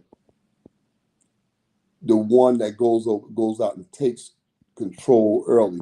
It's just like in the Ray Leonard Marvin Hagler fight. People say Hagler won the fight, but I think that Hagler buried himself in the first 3 rounds. You can't give away 3 rounds with Ray Leonard in a 12-round fight and expect to win. Marvin buried himself because he dragged his ass for the first 3 rounds trying to box in the orthodox stance, and Ray was outgunning him. Ray was outpointing him. Yeah, he won some rounds, but in the end, I scored the fight, 7 rounds for Ray. Seven, possibly 8 rounds for Ray. Because he was edging him in them rounds. So the same thing with Dubois and Ergovic. One is going to have to go out there and try to take control, get out front, and hold the lead. That's all. But he got to go out there and go to work. But it's a 50-50 fight for where I'm sitting at. That makes sense. Yeah, I'm trying to remember. I know I saw the fight a couple times, but it's been a while since I saw it, so I'm gonna have to go back and rewatch that. I like those classic fights. Just how coach explained it and broke it down. Yeah, that's basically what I saw. Yeah, those are some great fights. He won the last round. He won the very last round. Yeah, the last round. Just for the sake of the last round, he won as well, coach. That was classic. I mean, the first time seeing my uncle, man, like we watching that, bro. That was. I got the impression that at the end that Marvin knew he lost the fight. Yes, sir. Yes, coach. I got the impression at the end Marvin knew that he lost the fight. Marvin started doing something that was uncharacteristic about him. He started dancing around, putting his hands up, and bobbing around. That's not Marvin Hagler. No, that was not him, coach. That was not him. So, yeah, he's always composed. Impress the audience that, yeah, I know I won. No, that's not you, because everybody knows that's not your behavior. Yeah. Ray won that last round. Ray dug down and he won that last round. And he won the first 3 rounds. And he won some of those rounds in between. No way that Marvin, and people to this day come to me and said, no, Marvin really won the fight. Well, won how? What? Doing what? And coach, we going and just based off what people just don't think. I don't think they be knowing what they seeing or how boxing really work at times, because we talking about out of landed clean effective shots, clean effective shots. The boxing is a point system, scoring point system. So we talking about punches landed, clean effective shots landing. So yes, he won that fight based off clean landing more in those rounds. Just period. He was manhandling Marvin at times. Coach, that's what I'm saying. Like I don't know what these guys were talking about. I had a lot of people just observing the fight and not knowing what they were watching, coach. That's just my whole thing about the whole situation regarding that fight. I was like, no, Leonard outboxed him, clearly outboxed him. If you pay close attention to that fight, really pay close, know what you're watching though, know how boxing worked, because you guys are just looking at accumulation of punches. These shots are being blocked and avoided, missed based off head movement, versus off him working the angles. He's missing shots. You guys, coach, they thinking shots landing are clean shots. These weren't clean shots landing, coach. He was throwing a lot. You realize Ray Leonard must have not ran, but he must have did 5 to 6 miles in that ring that night. Yes, coach. Yes, with the movement that he was putting up. That was a small miracle within itself. I said, this guy's going to get tired after a while. Absolutely, coach. Absolutely. Yeah. But coach, coach, I know you know as well as anybody, you know what I'm saying, that he trained and prepared, but he was really like one of those original 15-round fighters. Yeah. Yeah, that's true. You know, that's how I train my boxers today. I train them 15, 18 rounds. Wow. The guy tells me to stop in the 8th round, and they get out the ring and they go hit the heavy bag. And I walk over to him and ask him, well, why would you get out the ring? You tell them to stop the boxing, and you get out the ring and hit the heavy bag. What I mean, I don't understand the significance. What's the significance? What are you doing? Why would you get out the ring and jump right on the heavy bag? When you got a live body and you're throwing punches back that's wrestling and making you bend and pushing you and shove, why would you stop that to surrender to the heavy bag? I mean, just give me a decent answer, and I'll say yeah, and okay. But if not, what foolishness is this? You know, you got to make sense to me. I'm a boxing trainer, and so most of the time when I say this kind of stuff to boxers, they start balking about it. They get angry with me. Yes, sir, coach. You know, I'll say, look. I'll lean in and say, look, I know this is easier for me to say than it is for you to do. But believe me, there are benefits in this. Go back out there and box another 2 rounds. Man, come on, man. Come on, man. I know you're tired, but this is a mental test as well as a physical test. Go back out there and do 2 rounds. You know, because you don't know if a guy jumps on you in the first round of a 12-round fight, he could, in effect, cause you to burn 3 rounds worth of energy in a 12-round fight. Where do you get reserve from? Where do you get reserve from? You get reserve because you've been doing 15 to 18 rounds in a training. Yes, sir, coach. Most definitely. That's your reserve. Yeah. Time. That's your spare time. Yes, sir. Yes, sir, coach. I can Absolutely. suck it up. I can suck it up because my trainer had me doing 15 to 18 rounds in yeah, it sounds unreasonable. It sounds unreasonable, but in my philosophy, it's very reasonable. Yes, sir. You just got to believe. Your mentality goes somewhere else. Come on, Yes, sir, coach. rounds. Do 18 rounds and skip all of that jumping rope and hitting heavy back. Come on, get the fuck out of here with that. No. And do the 18 rounds, and then we can off, take a shower, go back to the hotel. Yes, sir. Yes, sir, coach. No, you see the guys in the gym doing the walking on the ladder, the little ladder they lay on the floor, and they Yes, sir. Yes, sir. And they just all of that nonsense is that's antiquated stuff. It doesn't make sense to me. Yes, sir, coach. I got you. I hear you loud and clear on that, General. Because like for real. On the night when they get in that ring, what are they gonna be doing? They're gonna be boxing. They're not gonna be running through hoops and jumping up and down. Right. It doesn't make sense. And then they got this new thing with this BS pad work, slapping and tip. Yeah. They're not going to be doing that in a fight, man. That's not. Right. It's just not going to go down like that. You choreographed that shit. You understand? Right. And then somebody you try that in the ring. Somebody hit you right in your chest, and then for the rest of the fight, I can't breathe. You know? No, I'm trying to keep a boxer, any boxer that I'm training, I'm trying to keep them as close to the vest as possible. I'm trying to keep focused on what's going to go on in that ring on any given particular night that you in it. This is what's going to be going on. So I'm trying to keep you as close to reality as possible. All that other stuff that they're doing, you know, with the little things that they hold in the hand that they're slapping the gloves with, it's bullshit. I don't even.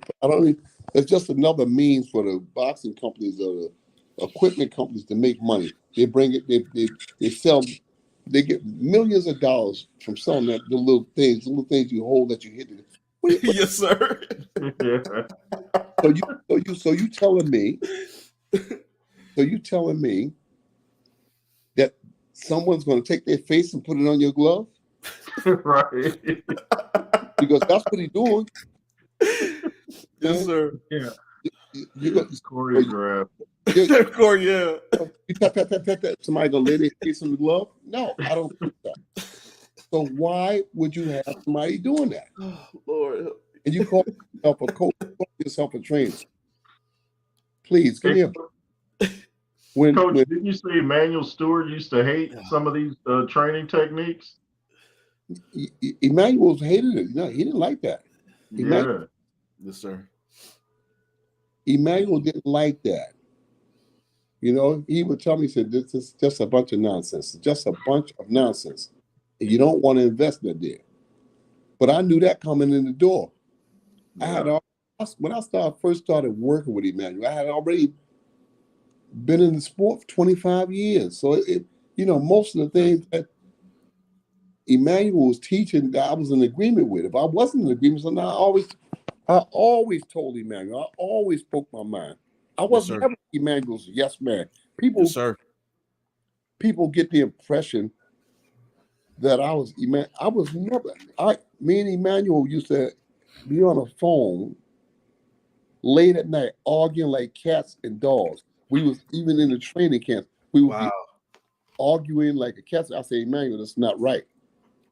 It's not right. It's not right. We would argue like cats. Emmanuel was 7 years older than me, so it was like a big brother, little brother thing. But he knew, and he respected me, and I respected him.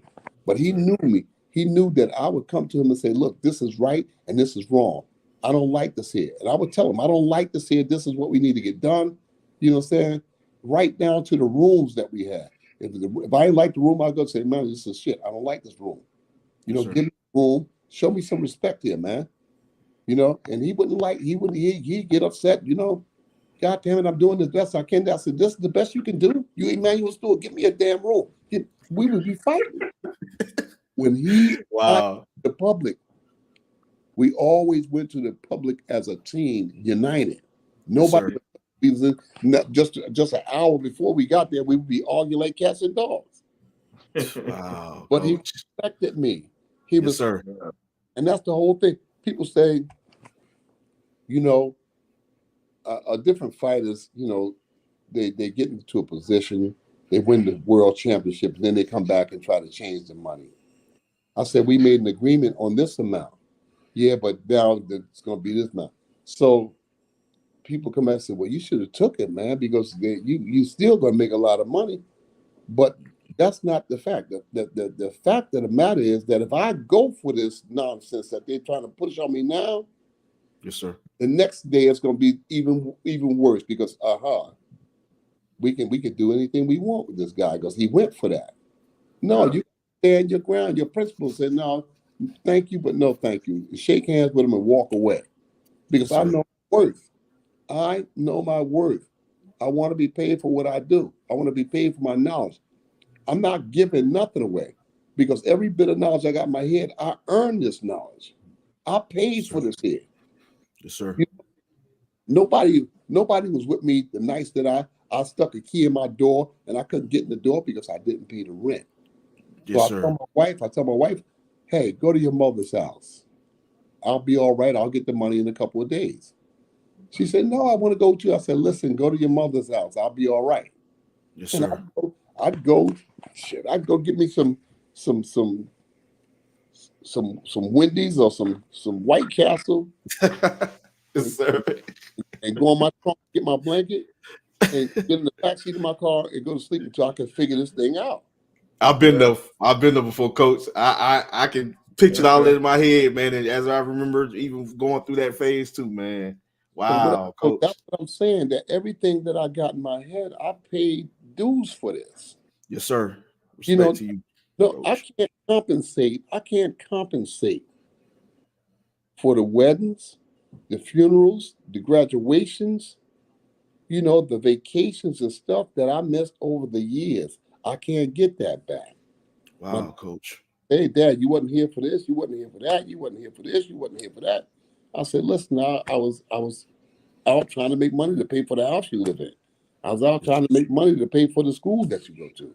I was just out trying to make money. So if I had to do all of it again, I probably wouldn't do it. if I could look in the crystal ball and look at what I had to give up to get where I'm at now, I probably wouldn't do it. I probably would just go out and work a job, and pay my taxes like everybody else. Yes, But sir. the price, there's a price that had to be paid to get where I'm at now. So I'm not coming in giving nothing away. You got to pay for it, like I paid for it. Yes, sir. That's right, Coach. Now, if you have some respect for yourself, then you'll have respect for me and do what I'm asking you to do. But you got so many people that come into sports about everybody knows boxing. And I can sit back for 5 or 10 minutes and say that this guy doesn't know very much because I can look at the techniques, Yes, sir. the boxes, and I can tell them that that's wrong, it's incorrect. But Yes, sir. I'm not going to say nothing because it's not my fighter, you know? Yes, sir, Coach. So the wise person would do what I did. Over the years, I got under these old trainers, and if they did something that I didn't understand, I'd come up to them, and when they were alone, I say, well, why did you tell them to do that? For what reason did you tell them to do that? No, why did you tell them to do? And I always wanted to know. And then when they told me, I would record it in my mind. Until I could put it on a piece of paper. Yes, sir. I said, oh, I see now. I understand now. So you grow when you aspire to grow. But if you don't aspire to grow, then you can't grow. Yes, sir. How could you lead somebody and you don't know? Right. That's facts, Coach. You got a bunch of people out there talk, and don't know what they're talking about. I don't put down Devin Haney's father. I don't put down Tefimo Lopez's father and all these other fathers that's out there in a clown's capacity, including a Fury's father. But you're wrong. You have no idea of how to train a boxer. You think you can go out there, yell some stuff, throw the hook and throw the right hand. No, there's a time. As the song says, you got to know when to hold them. You got to know when to fold them. Yes, sir. The articulation of a good trainer of knowing when to hold them and knowing when to fold them. All right? I was with Emmanuel Stewart for 17 years. 17 years. And Emmanuel Stewart word to me that stands out in my mind. He said, man, I need you right here in Detroit with me. He said, because these motherfuckers don't know nothing about boxing. He said, you know boxing, that's why I got you here. Yes, sir. All right? I was in Don King's camp. And he called me up and said, no, I got your name on a piece of paper here. I got a 5-year contract with you. You come into Detroit with me. He said, now I'm sending Jonathan Banks, the Emmanuel Stewart, to Don King's camp to pick you up and bring you to Detroit. And Jonathan Banks will be there in 7 hours to get you in Ohio. And he came and got me. And I went to I was there for 17 years. So you ask yourself, 17 years I was there. You ask yourself, why did Emmanuel Stewart keep me there with him for 17 years? Yes, sir. Because I knew boxing, because I looked, I watched, I examined, I suffered. Yes, suffered. Sir. You know what I'm saying? I suffered when nobody knew I was suffering. I never complained. I said, tomorrow I'll be better. Yes, sir. Yes, sir, Coach. Tough. Like I said, if I had a crystal ball and looked at that crystal ball and said, man, look at all the stuff that I'm giving away. The weddings, the anniversaries, the birthdays, the graduations, all of these things I'm giving away. And all the time, a lot of times I wasn't there for my wife's, to be with her mother and the fathers and this all the time. Because I was out trying to make money. I was somewhere in Australia, somewhere in New Zealand, somewhere this, there, the other. And she said, my wife would call me and say, where are you now? Because I would be flying from one state to another, one country to another. I said, I'm here. She said, okay, baby, I got this here. I'll see you when you get home. Yes, sir. My life was lit out of a suitcase. So anybody that comes into my, well, we just want to see what you got. You don't want to see what I got. You got to pay money to see what I got. Yes, sir. Yes, sir. That's right, Coach. Yes, sir. Yes, sir. I'm not giving nothing away because ain't nobody give me nothing. Nobody cares. Nobody cares. If I drop dead today tomorrow, the world ain't gonna stop for me. That's right, Coach. I mean, dealing with all that adversity. One thing I learned, Coach, and with Emmanuel and rest in peace to the legend. And this is an honor to even have a legend tonight.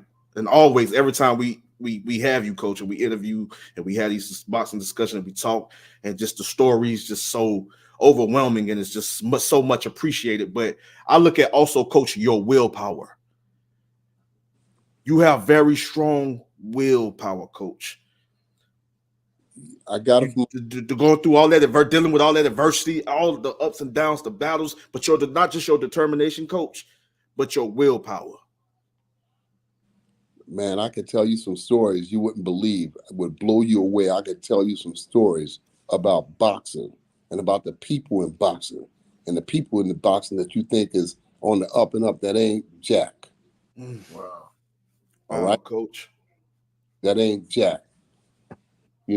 Boxing is full of, it's just like all other businesses. They're boxing full of throat cutters. All right? Wow, Coach. All the time I said, listen, beware the people that surround you. I said, because some of them secretly want to be you. Yes, sir. Yeah, but my true. sons are passionate. My sons are so compassionate and understanding. No. Just be on guard, because some of those people around you that's rah on you want to secretly be you, and they'll cut your throat when the first chance they get. So boxing is like any other business. Everybody has to pay their dues to go forward. So when people try to get me to do different things for nothing, no, you have to pay me. I'll do it. You have to pay me. But if you want to go on your own, go on your own. You set yourself back years, because I'm watching. I'm observing. I'm in gyms all across the world, and I'm watching, and I'm looking at the wrong things that so-called trainers are doing. I said, they got no idea what they're doing. They have no idea. I was down in South Africa some years ago, and they had a young boxer in the locker room, and they kept doing all this funny pad work, this aerobic pad work. And they was drilling him and drilling him and drilling him and drilling him and drilling him. And I asked him, I said, well, when is he fighting? He said, he's fighting number 3 on the card. Well, they hadn't even had the first fight yet. And it was, this guy, the guy must have lost 5 pounds in the locker room. He was poor. God dang, Coach. So they sat the guy down, and then the fights started. They started doing the pad work again. Oh, no. Oh, wow, Coach. Man. Mind you, he cooled off. The perspiration died down. Then they heated him up again with the same pad work. Oh, my goodness. What the world? And the guys, they chase the guy out there. The guy's out there one round, gets knocked out. They bring him back in the locker room. Wow, Coach, dang. Golly. Knocked out in the first round? He got knocked out in the first round. And they brought the room stuff. All the things that he did wrong. I said, oh, my God. Oh, my goodness. Dismissing the big problem. The major problem. Dismissing just what the problem was in the beginning. What the world? Oh, my goodness, Coach. If I know you ain't telling the truth, oh, my goodness. Different work with. Different fighters that I worked with over the years, even at the Crunk gym, I have young kids come up to me and say, can I tell them something? I said, no, you can't tell them nothing, because he got me here to tell them. You tell them something, what am I going to do? If you're going to tell them what to do, then what am I going to do? Yeah. You know what I'm saying? I'm 61 and you're 26. What are you going to tell them that I can't tell them? Yeah, exactly, Coach. That part. Go sit your ass down somewhere. Go sit your ass. Like for real, coach. Like what in the world? Y'all can't be serious. Like seriously. Even now, last sprinkle over the years, we've had different people to come in as an aide, but the guys in the corner talking. I said, Vlad, I said, look, you can't have these people in the corner talking. I got 1 minute to get the instruction through to you. Yes, sir. 1 freaking minute. And every time the guy intervenes in the Ukrainian language, every time he intervenes, it's taken away from those seconds. Tell the guy, shut the fuck up.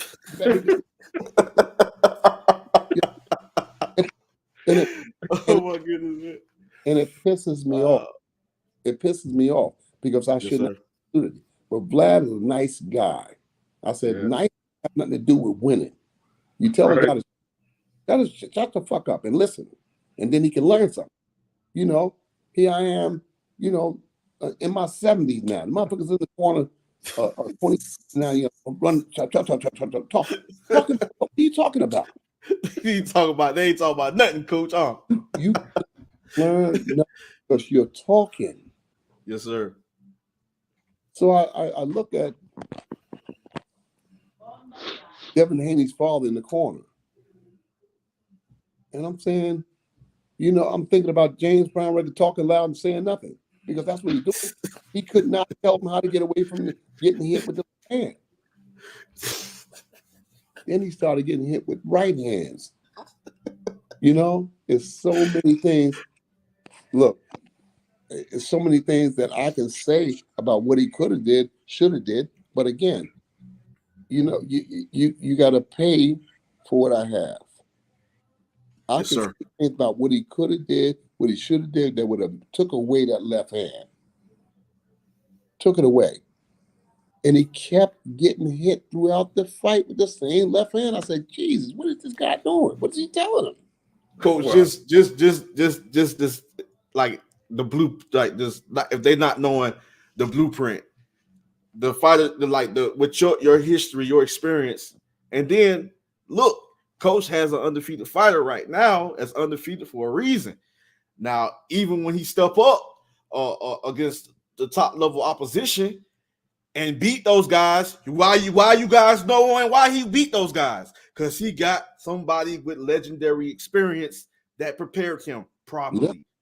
Listen, I can virtually remember when Vlad Tsarenko and I started.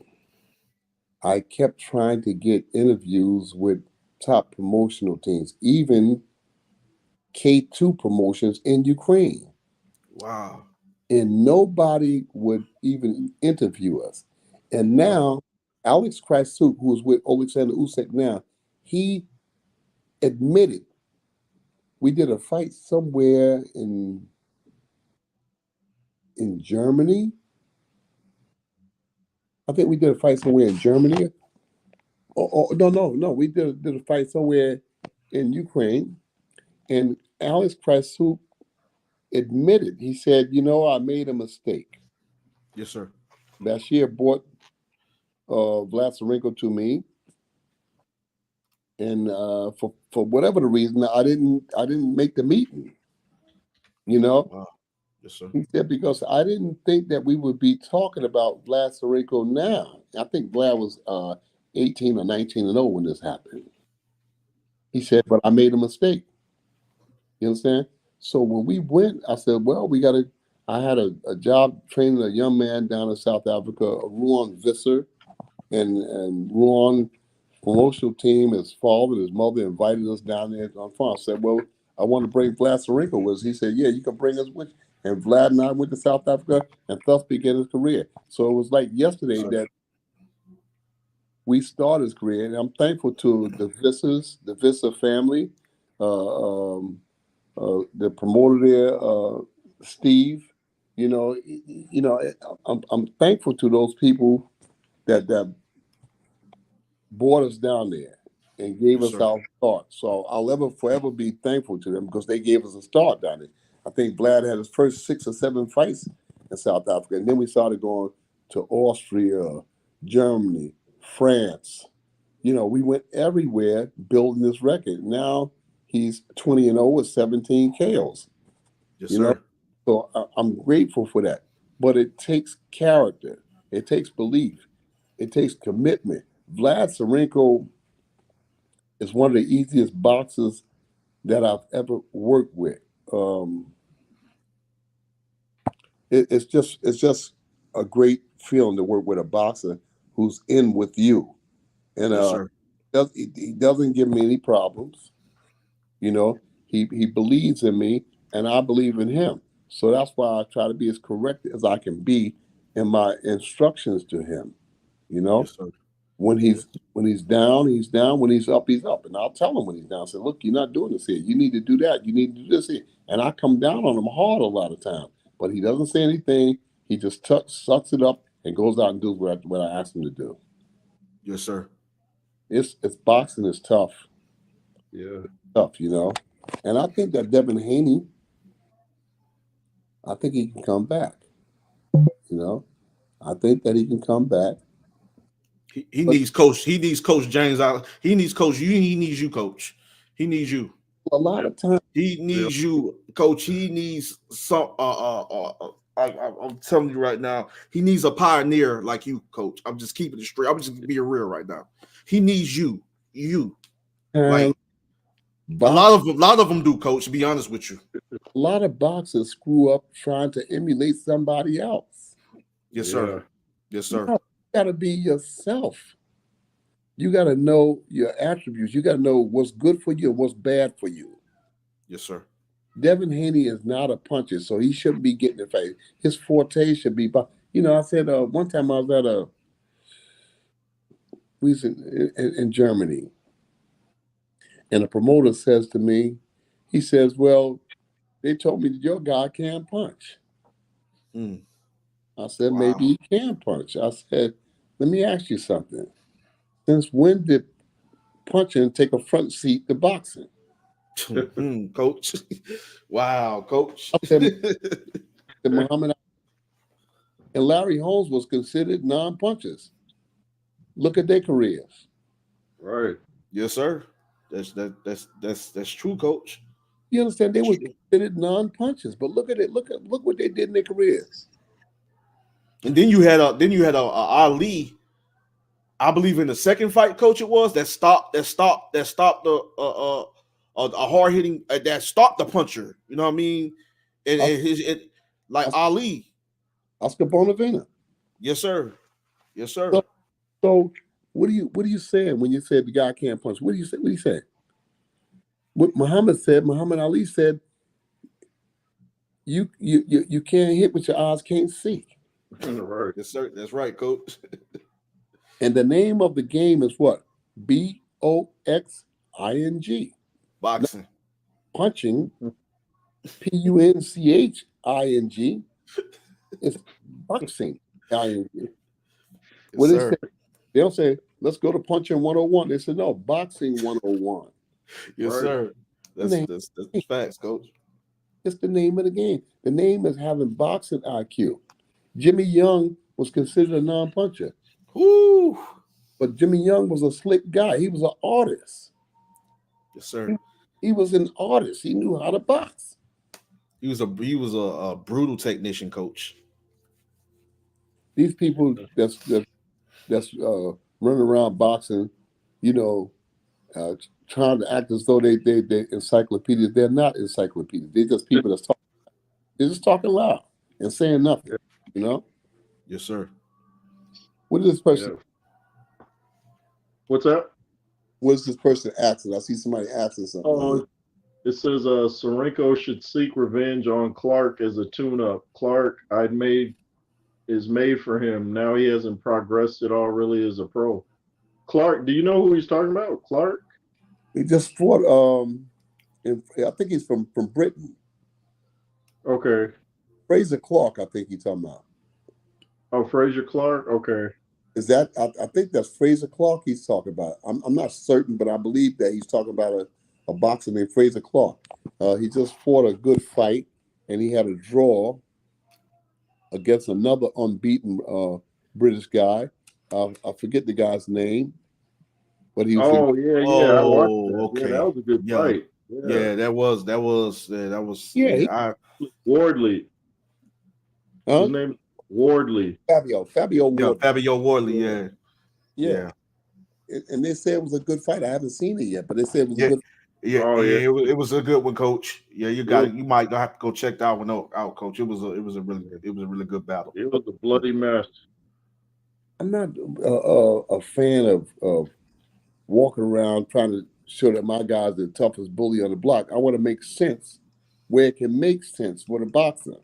My job as trainer is part management too, saying, Vlad, we don't need to take that fight. This is the fight we need to take. Because every fight takes something out of the fighter. Sir.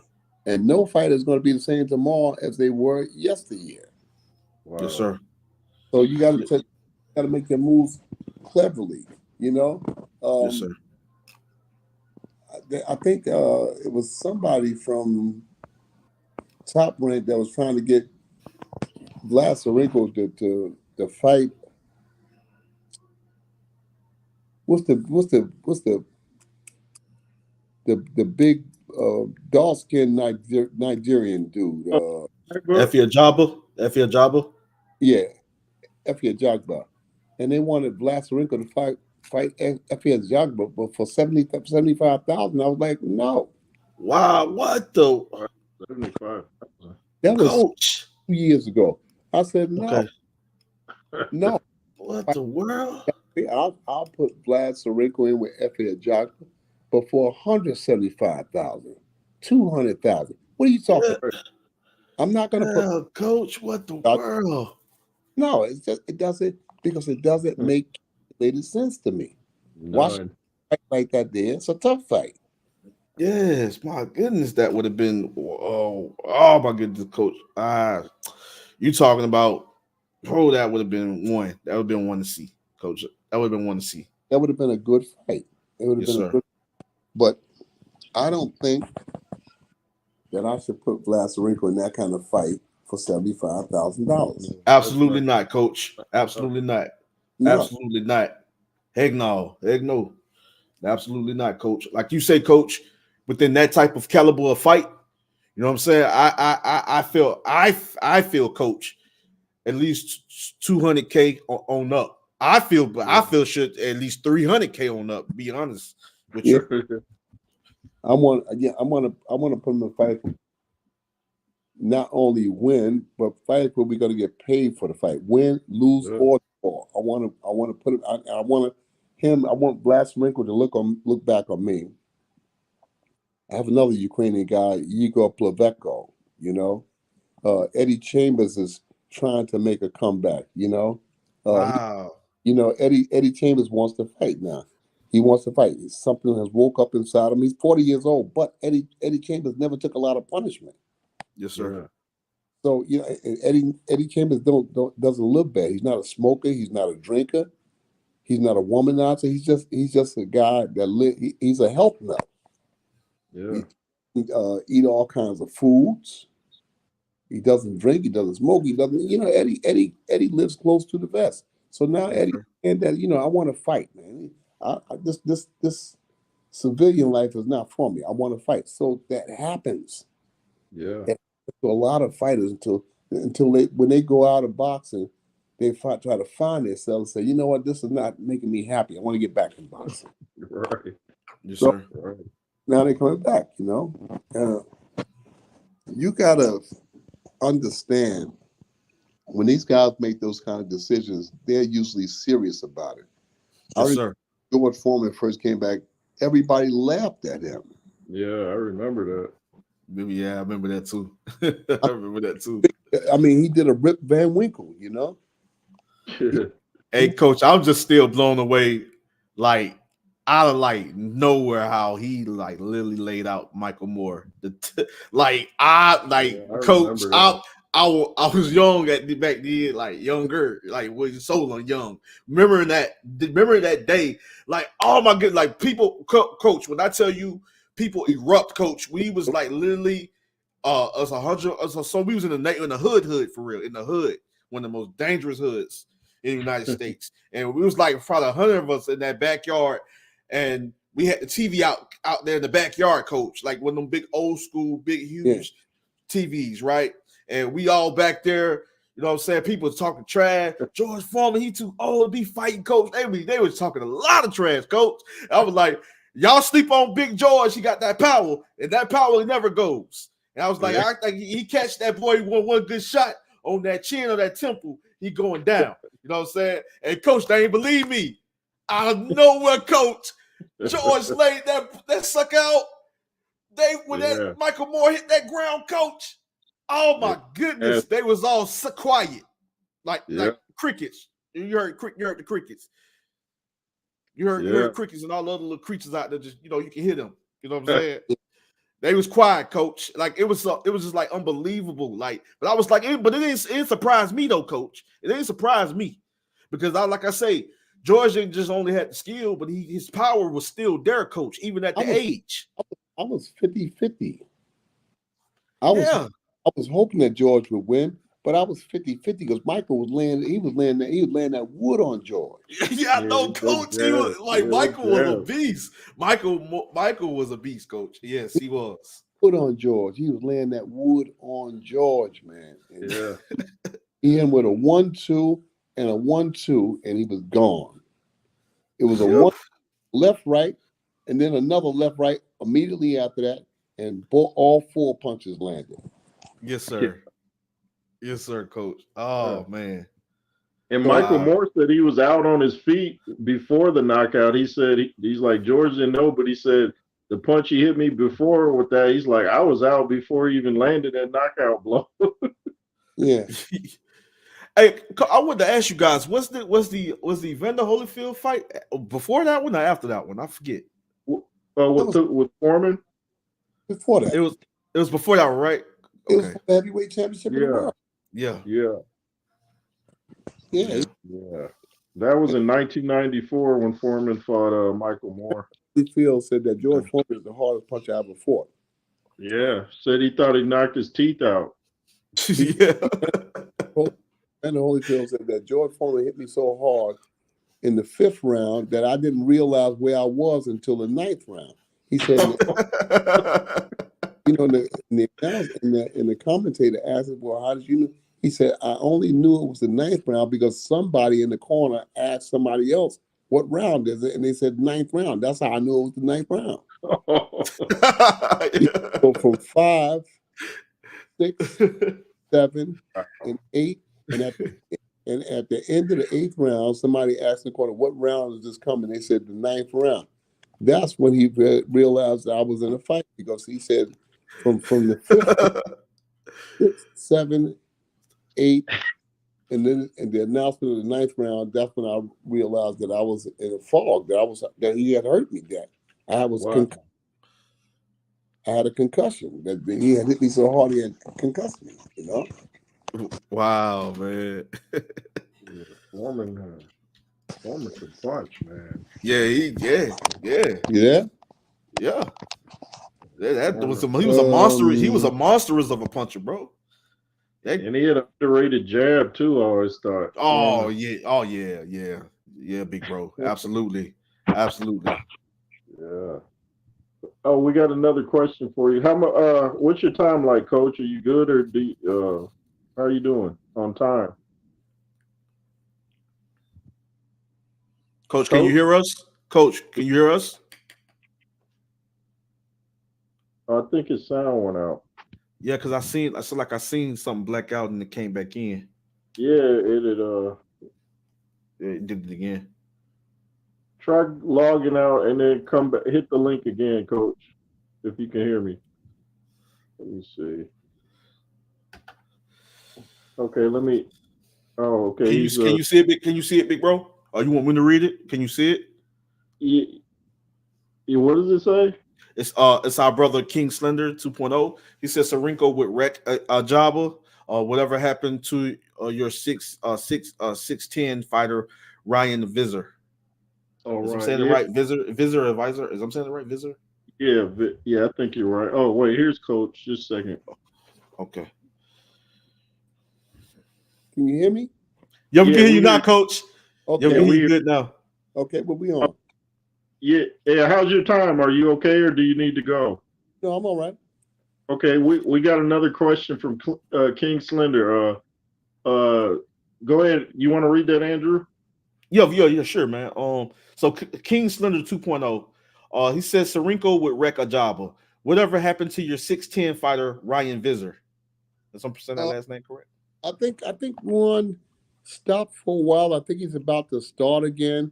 I haven't heard from Ruan in a couple of years, but I think that he's making another attempt to box again. But I haven't heard from him in a couple of years. Oh wow. Wow, he was 6'10", huh? Wow. Yeah, Ron was a big Woo! tall. That's a big guy. It's a tall guy. I think what happens with Ron is that when you're young and you got so many athletic abilities, I think he's like just a human being. He just took it for granted and didn't work hard. But I Yes, think sir. try to readdress it and try to do it again. Yeah. Wow. Do you think heavyweights are almost too tall nowadays? Like it seems like when they fight a guy that's like 6'2" or 6'3", they have problems. Do you think these guys are getting too NBA-ish? For lack Well, of a better word. a lot of guys don't really know how to use their height, especially boxing is not a given. Everybody doesn't know how to box. I mean, most hood rats know how to box. Yeah, that's true, coach. I know I did. I learned how to box at an early age because you had to know how to box because Yo, that's true, coach. That's a lot of us, man. Our fathers and grandfathers, man, uncles, they push, You had to boy. know. We had to, man. especially in the 50s and 60s, if street fights were common, we wasn't using guns and knives and stuff like that. We was duking in the streets. Scrap. But everybody learned how to slip and how to counter and how to throw body punches. Everybody understood the language of that there. Nowadays, everybody got guns and they shooting each other, so they don't know nothing about no Oh, fist. no, coach. That's Yeah, truth. That's nothing but truth. nowadays, you beat somebody up, they come back and try to shoot you nowadays. Yeah, Yeah, that's facts, man. You knock somebody out. I mean, They gonna come. put them down. They run, and sometimes you don't even see it coming. The coward nature, and they yeah, come back Yeah, and take your life. You know what I mean? yeah. yeah, some cowards. I mean, in the time that I grew up, I had my first amateur fight in 1959. Whoo, wee! My first amateur fight, Wow, coach. my, my first three amateur fights was in 1959 in a police station. Wow, 1959. my 1959. goodness, coach. All right. Yeah. That was the time of Max Smwellen and yeah. even Rocky Marciano, all them guys back then, even so. Smelling. I think it was yeah. Rocky might have been, but I think Smelling was done. But I was in that era. Yes, sir. That's what I'm saying, coach. When you hang up the phone, you go on the internet, go to YouTube and pull up, say, I want to watch Gillette Friday Night Fights. Gillette Friday Night Fights. Yes, Yeah, sir. Okay. the razor company. Okay. Yeah. Friday. And that was a big thing in my house because my mother would buy us this barbecue potato chips and this thing for the bottle. You press the bottle, it was seltzer water. Oh wow. You would put Kool-Aid in the seltzer water. Oh yeah. Wow. Okay. Put seltzer water in the thing, and we'd eat this potato chips, and we put the seltzer water, and that was a jamming night. And you saw some good fight. So we was Wow. that Wow, we knew man. block punches, how to block punches, how to roll punches, because we was watching Gillette Friday Night Fights. Yes, If sir. you ask YouTube to show you, I guarantee they got a clipping of the Gillette Friday Night Fights on it. So I'm gonna that's how check that out. that's what attracted me. Boxing is the only sport I would pay. I don't know nothing about football, baseball, boxing. Football, baseball, soccer. I don't. Boxing is the only sport that I've ever been involved in my life. Yes, sir. That was my heart. That's why I learned. And watching those Gillette Friday there, I learned saying how to counter, how to catch Wow. him, you know, because Yes, I Just sir. from watching him. saying he catches and rolls pretty good, and Yes, sir. I would say, well, catch and roll, what do you mean? So that's how I got educated. That's how I became a part of boxing. Yes, Gillette sir. Gillette Friday Night Fights. So you just Mm. Wow. go to YouTube, and next time we talk, we can discuss that. Gillette Yes, sir. Friday, because you had Sugar Ray Robinson, you had Jake LaMotta, Woo. Emil Griffith. All of those guys was on Gillette Friday Night Fights. Wow, coach. Wow. And that was a beautiful experience watching the Gillette Friday Night Fights. That was the name of it, Gillette Friday Night Fights. Yeah, I remember ESPN Friday night fights and Tuesday night fights. So I'm gonna have to remember Gillette Friday night fights. Yeah, Gillette, I'm putting it down. I'm putting it in my notepad now, man. We gotta go Yeah. check that out. Yes, sir. Gillette Friday Night Fights. I'm telling you, yeah, they have some good fights on there that you can see for free. Wow, coach. Gillette Friday Night Fights. You Coach, have. were you fighting under the police athletic league? I don't know. I don't know. Mm-mm. It was clubs. Oh, okay. It was clubs then. It was different clubs. Okay. The guy that was training me was named Frank Shirley. He's probably my best and most profound teacher that I've ever worked with in my life because he highlighted logistics of boxing. He was like a guru to me, Yes, because sir. it made so much sense for me in the corner, in the ring, in the gym. He made so much. He had a auto mechanic shop right up the street from my house. Oh, wow. Okay. And in the back of the mechanic place, he had a room, a large room that he had set up into a boxing gym. He was an auto, Oh, man. but he had that set up, and speed bag and all that stuff set up. It was a little room, but he was a nice man. He was a man, and the most sharp teachers I ever got was from him. When you're young, you take advantage of a lot of things. You take so much for granted. And now just to be able to talk with him right now, will be like a godsend to me. Yes, Just sir. even to sit down and talk to this man right now. He's been dead for years, but just now in my mentality, sometimes I dream about him and I reach out just to sit down and have a talk with him, saying, I understand this now and I understand that now. Just a lot of just to be able to talk with him would be like a godsend, you know. Yes, sir. It was beautiful. It was a beautiful experience being with him because he mean he I lost to this guy. It was a Puerto Rican kid, and at the time I was probably about 5'6" or 5'7", but this kid had to be 5'11" in, and he was a southpaw. And I didn't understand nothing about how to box a southpaw.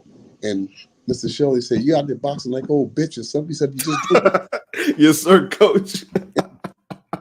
My mind, my mind stayed on the fact. I said, "Did this guy just call me a bitch?" I kept I said, did the guy just call me a bitch? Yeah, he said, man, if you go out there and just fight and back the guy up, he can't do nothing. He said, but you stand there looking at him, and he whooping your ass. But he was always straightforward. Yeah, And he pushed you, coach. Yeah. yeah. And I wound up beating the guy. The guy beat me 3 times. I beat him 1 time. But you beat the brakes off him that one time, though, didn't you? No, It was competitive, really competitive. Okay. I won the fight, but I didn't quite get him the way I wanted to get him because he moved up. The guy was too big to be in the division because he moved up. He moved up 2 weight classes. Yeah, he was like almost 6 feet, right, coach? Like right there, close to He was, 6 feet, right? I was 5'7". So Oh, wow, coach. and plus the kid had more fights than I had. But Mr. Shirley, Mr. Shirley was a good guy. He was a really good guy and a good teacher. Good guy and a good teacher. And he made the most effective application of his knowledge to me. He did it. He did it, you know. He's the best teacher I've ever had. And God bless him. Wherever he is, you know, God bless him. God bless you. Let me ask you something, Coach. What do you think it was about trainers back then that made them so much better than the trainers we have today? What did they do, like mentally? What made them Because better? the trainers of today are grandstanders. They think it's more about them than it is about the boxers. That's true, Coach. And that's what a lot of what I've been observing. Like, yes, that's the truth. Derek James and the guy that he trained is fighting about money or something, you know? Oh yeah, Errol Spence. The one he's suing Spence and Spence is suing him. Yeah. Because they broke up after the Crawford fight. They broke up. Right. Because somebody said on the internet that, well, Spence don't look like he was trained properly. And Spence probably took that and ran. But I'm sure the guy did as best as he could. Everything was all right until he lost. Exactly, Coach. That's my whole thing. Yeah. Coach, I mean, you talking about unified, you talking about two-time unified champion, Coach, at welterweight. But everything was all right until Spence lost. And then all the straws fell in the house. Yes, sir. Yeah. And coach, you talking about being with that kid like ever since what I believe the Olympics, right? Or me and Vlad been together for 6 years. I'm pretty sure 6 years we've been together. Yes, sir. And everything shouldn't fall apart. After a loss, when Muhammad Ali lost, he didn't get rid of Angelo Dundee. They kept on. You understand? They kept going. And then he lost again and again. He didn't get rid of Dundee. He just kept on saying, we're going to get it right. Let's go back to the drawing board. Yes, sir. It's easy for somebody to say, well, your coach messed up because you lost. You know, it's easy for somebody to come and whisper and say, man, you need to get another trainer because that trainer, blah, blah, blah, blah, blah, blah, blah, blah. You understand? It's always going to be somebody to whisper in the fight against, well, you know, you need to go ahead and get another trainer because that trainer messed up. And then the fighter doesn't do any better. Coach, I mean, he been with this kid his entire professional career. Help build him up to the position where he was able to fight for undisputed. After capturing only needing one title, he captured all 4 prestigious belts in that weight class. Derek James helped this man all the way up to now. He's been there since professional, up until now, where he's at now. And so just that one fight didn't go his way. And it was just now it's a big issue. He ain't do this. And then they broke up. Now I see where they're suing each other. Yeah, it's ridiculous, Coach. I think you know what I thought was an appropriate change though is when Lennox Lewis got rid of Pepe Correa and brought in the great Emmanuel Stewart. I thought that was appropriate. Yeah, absolutely. Yeah, it's a difference between a teacher and a cheerleader and a cheerleader. You know, you have cheerleaders. And you have teachers. Yeah. You have cheerleaders and teachers. You know, I see it a lot of fighters in corners where you got 3 or 4 people talking in the corner. It's not the way to run a professional corner. No, it's not. Talking. Yeah. One person doesn't talking. The one that the fighter identifies with mostly. Mm-hmm. You know, it's supposed to be in there 50 people talking in the corner. What are they? What's the question there? King Slender 2.0. You want to read a big roll or you want? Oh, okay. It says Holyfield beat Bo with Emmanuel Stewart. Yeah, in the second fight, and should have kept him for the third fight too. Yeah, exactly. Holyfield lost that third fight. Yes, sir. I think it was something over money, and for the third fight, I think Holyfield didn't want to pay Emmanuel. Yeah, it's as money. far as I remember. Close to 98% of the time, it's money. Yes, sir. It's money. A lot of boxers want to keep the money for themselves, but I'm looking at outside. I'm looking at outside of boxing. You got people that go to Yale, Oxford, you know, all these prestigious learning institutions, and they come from all over the world to go to these institutions, and they invest money and time and labor in those. In the old days, there were a lot of boxing trainers around who invested money in the boxer. They had the boxer to go here and there and over there, up here, down there. Now, everybody wants something for nothing. Yes, sir. Different people want me to have Serenko to come to different places to box them, but they don't want to pay. You got to pay. Yeah. Yeah. What's the saying? The game's to be sold and not to be told. Yeah. Yeah. It goes. I'm saying these guys have been in big fights where they done made $1 million purses and stuff. Take the money and invest the money and set aside some money for your sparring partners. Absolutely, coach. Like Absolutely. take Serenko to a camp and he get his hand broke or his jaw broke. Who pays the doctor bills? Yes, sir. Yeah, We didn't even get paid. point. So I got, this is when you get a certain level, you got to pay for that. Yeah, that's true, coach. That's why I feel like, like with the Derrick James situation, I got some guys that's on the inside, and he don't be playing with these kids. I mean, Frank Martin came out and said it. He pushed them guys. And then when them guys is even slacking, coach, and I believe I've heard both of the Charlo brothers mention this as well.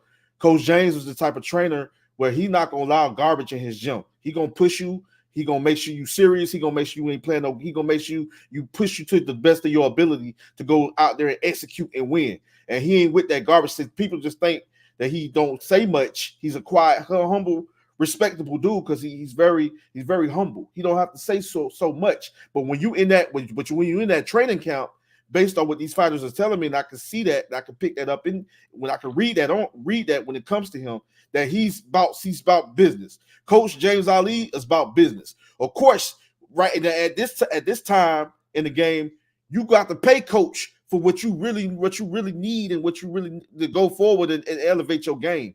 You have to pay you're entitled to what everything you that comes your way, coach. You are entitled to this. But everybody needs money. What the heck?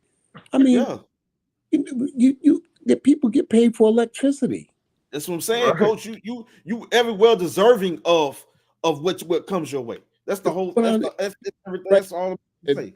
If you call me right now and says, "Come change the battery in my car," so I go over there with my wrench and pliers, whatever else I need to take the cables loose, clean the cables out, clean the corrosion from the cables, and put it back in. You think I did that just because I like you? No, the earliest thing to do is let me pay this man for his time. Let me pay this man for his coach.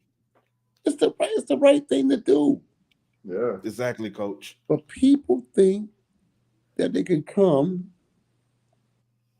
I'm nearly 73 years old, so people think that they can come and with their kids to the gym. You have to pay me. Yes, sir. I'm 73 years old. I don't have time to train your son or your daughter. I'd like to. My heart would like to, but I got to compensate for the time that I'm away from my family. Exactly, coach. When I come on, they say, "Well, where's the proof? I mean, you got any money? Do you have any groceries? Do you have any gas for my car? What do you have?" Oh, I just stay out of the goodness of my heart. But everybody else, you pay. You pay the karate teacher. Yes, sir. Come on now, coach. You preaching now. Yes, the daycare center, everything you get paid, but the boxing coach, you ain't got to pay him. Oh, you out of your mind. Yeah, they don't bump their heads, man. I don't know what's going on, especially these. I don't know what mentality and mindset these young folks have these days, coach. But I don't like it. I don't like it. Gotta break me off some money. You know what I'm saying? I'm talking about prestigious training. I mean, being trained something that too many ain't gonna be able to give you what coach can give you, not just elevate you, take you to the whole nother game, take you to a whole nother level on the elite level, but I'm talking about just that's gonna further allow you to have that longevity. The first sport that was ever aired on live television was the sport of boxing. The very first sport, very first sport that was ever aired on national television was the sport of boxing. Yes, sir. All right? So if you want to learn how to do it, you got to hook up with somebody that knows what they're doing. Yes, sir. I agree, coach. Yeah. On a lot of old pictures with people doing in the gym, I said, this is wrong. Yeah, coach, that little, you know what I'm saying, block, that stuff there, that don't impress me. I know that I would want, if I was to ever kept going forward, you know what I'm saying, going into the professional ranking, the trainer that I would want is this man on this panel, because I know that man would not just only keep me disciplined, but I know that this man is still inside of me that something that ain't too many can give these days, bro. So when coach say that, coach ain't lying. He telling y'all, he's being real with y'all. Ain't too many can give what coach can give. So it's only out of consideration and appreciation that you pay for something that's going to allow you to go on and be great on a whole nother level, on a greater scale. Something that you can cherish when your career over and said and done. You can cherish. Look, does anybody know who Oleksandr Usyk's trainer is? That's a good. Yeah, I have no idea. I don't know. I ain't gonna need lock front. We don't know, coach. Which tells me is that the trainer is like non-existent. Non-existent, coach. Nobody ever makes highlight of who and what does the trainer do in the training, because Oleksandr Usyk is driving his own ship. He's pretty much his own trainer, huh? Well, he's telling the guy what he wants him to do, and obviously the guy's doing it, but you never hear anything about his trainer. Yeah, I just realized. I hadn't noticed that you said it. Nobody does. Nobody. Wow. Nobody, you know? Nobody, man. What is the guy asking? What is the somebody asking something? Let's see. What's the next question? He says, I thought it was is it Lomachenko's father? Is that his trainer? No, not that I know of. And okay. And if so, then why? I know he worked with him. I never knew him to be like a head trainer, but I knew he worked with him. Yeah, I think they may have worked together briefly. Trained him the amateurs. But when he turned pro, he sought me. Yes, sir. Yeah. That's coach. You know what I'm saying? Look. In the building, y'all. Look, Oleksandr Usyk could have had anybody to train him in the world because he was an Olympic gold medalist. But out of all the people in the world that he asked to train him, he asked me. I was the first professional trainer that he had, and I stayed with him for 3 years and probably 5 months. Wow. All right. I think I did 11 fights with him. 11 Coach, fights. Coach, you was with him all through the tournament, right? No. No? Okay. Just before the tournament. Okay. Before the tournament. But after he won the world championship, he won the WBO Cruiserweight Championship, and I did one title defense with him, which he got a KO in that fight. And after that day, I was gone. Yes, sir. You know, for whatever the reason. I still don't know the reason, but you know, life goes on. Right. I know he gave my one of my favorite cruiserweights his first defeat, and then that guy was a technically sound monster, and that was Marius Breedis. Yeah. Wow. I knew Breedis. I worked with Breedis a lot in the Vladimir Klitschko camp, and he's a hard player, you know. Oh my goodness, coach, and coach, I gonna lie, coach, I got John Alpataya tomorrow, but I'm not. Marius Breedis gonna like the first fight. I believe it could be surprising how he can probably, you know what I'm saying, offset. But I feel that Kyle fighting tomorrow night. yes, sir. They the co-main event, coach, Co-main event. on the Fury and Usyk. Yeah, I think that I'm gonna go to Vlad's house and spend the night there and watch that. Oh, that's wow. gonna be epic. Cool, man. Wish Yeah. I could join you guys. Yeah, that would have been dope. Yeah, give me a call. Give me a call over there, and we'll talk when I'm at Vlad's house. I'm gonna go there tomorrow. You know, Okay. yeah. Because we were traveling a couple of days ago. You know, Okay. we were traveling a couple of days ago. We were in a training camp, you know, with some guys. I won't make mention about what training camp, what guys right now, you know, because I don't want to let the cat out the bag. And some logistics that people don't, for some reason, they don't want people to know that we was there, you know. Yes, sir. Yeah. So Yes, sir. I'll honor I'll honor what they asked me to honor, and I won't say nothing, but we was with them, you know. Wow. They just don't tell nobody you guys was there, you know. So I won't do it, you know. Yes, sir. Okay. But Lazarenko was my guy, and that's the guy that I'm trying to go to the Super Bowl with. I'm undisputed heavyweight champion. Right now, Yes, it's just sir. Let's go. it's a dream. Let's go. But Let's go, Vlad. I know Let's that go, coach. I know that our time is coming. You know, we just got to be worthy of the shot. That when we get it, we go in there. We go to work. We go out there and take this thing. You know, take this thing, and if we do that there, that'll be like, oh my God. You know, Hey, the day, our guy. You know what I'm saying? yeah. Our guys. I say our guys. You know what Yeah. I'm saying? Coach James, Vlad Slayer fighting for undisputed. We there, bro. We are there live, coach. We there. We is there, coach. We there. We there for that. We going for it. We going for it. We definitely. Yes, sir. Let's go. We got this, man. Straight up. King Slender says you taught King Slender says you taught Usyk everything he knows. Absolutely. Usyk was a pretty good boxer when I got him. He just was doing things that I wouldn't have him to do. But his athleticism is what allowed him to get away with certain things. Yes, sir. That's what I did. I invested it in his athleticism. And he was an easy guy to teach. Easy guy to teach. I'd give him something, an assignment, and he was able to carry it out, you know?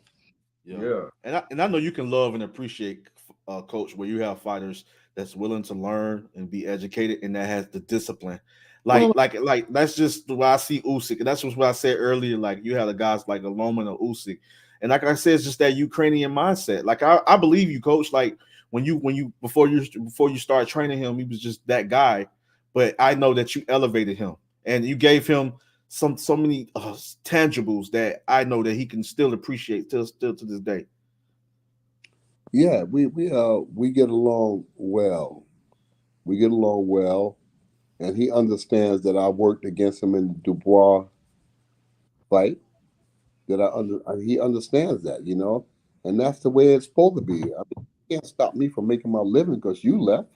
Yeah, Right. facts, coach. Right, real talk. Real talk, coach. They're trying to make a living. I ain't got nothing personal against nobody. I just want to go out there and make my living. Right. And I thought that I think Usyk milked the situation with Dubois.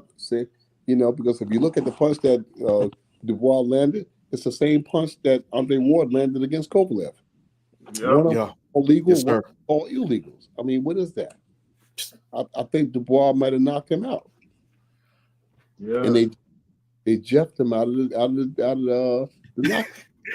Hey, coach, on our other channel, the Andrew Tucker World channel, where we interviewed you several times as well, and Vlad, I have a video where I actually slow that down. I blow up where the shot was landed, where the shot landed at. And I blowed it up, and I did a close-up observation. So, and I'll tell you, it probably went viral somewhere. I don't really care about all that.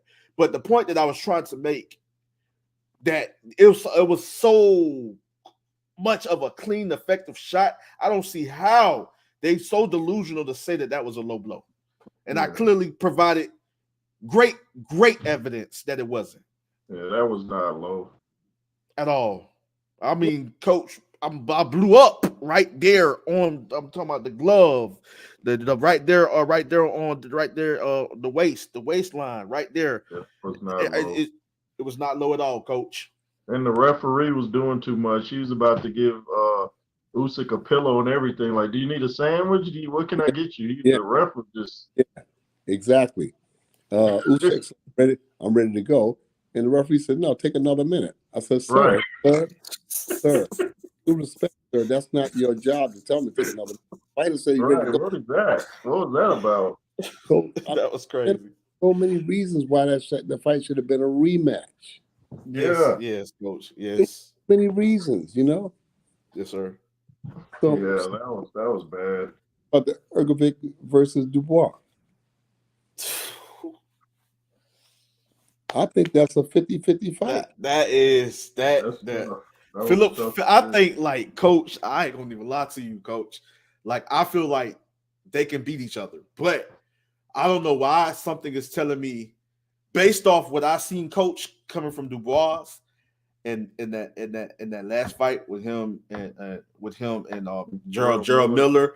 Now that was an epic battle, and that was the fight. That was the fight of that event. The fight that if you had to pick one that leads the other, that was one. Because I mean, Coach, I'm like, whoa, you know what I mean? You talking about throwback, heavyweight, toe to toe, right there in the pocket. Yeah, like, Coach, it was amazing. It was amazing because both fighters they showed determination, they showed grit, they showed toughness, the mental fortitude of both fighters. Coach, not trying to lose. Coach, they giving it all, leaving it right there. Right. Like, they ain't trying to lose.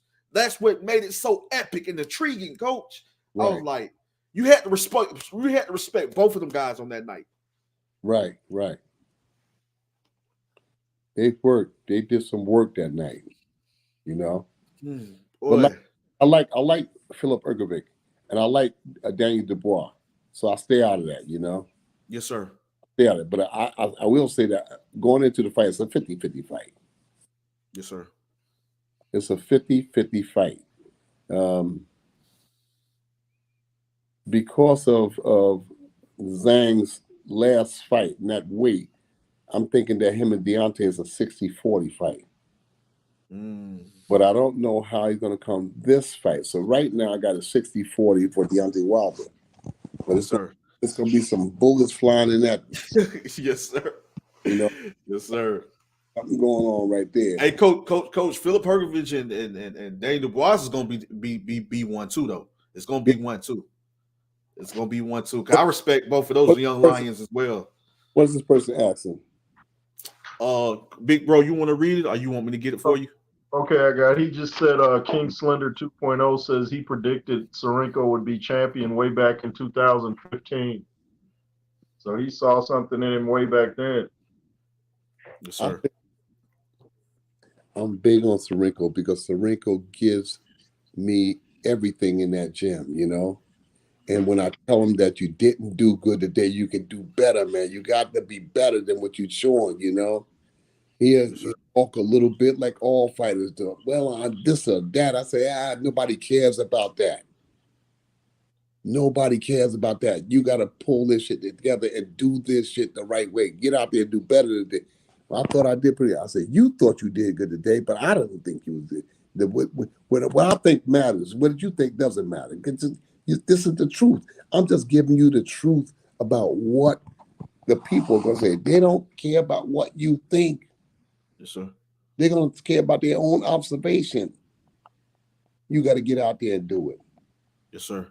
What is this here? Because somebody asking something here. What is this? Oh, it's the same. It's the same comment, Coach. Go away. Oh, here we go. I think we got another one coming in right here. Just a second. What does it say? You can take this one, Andrew. Okay, I got you, big bro.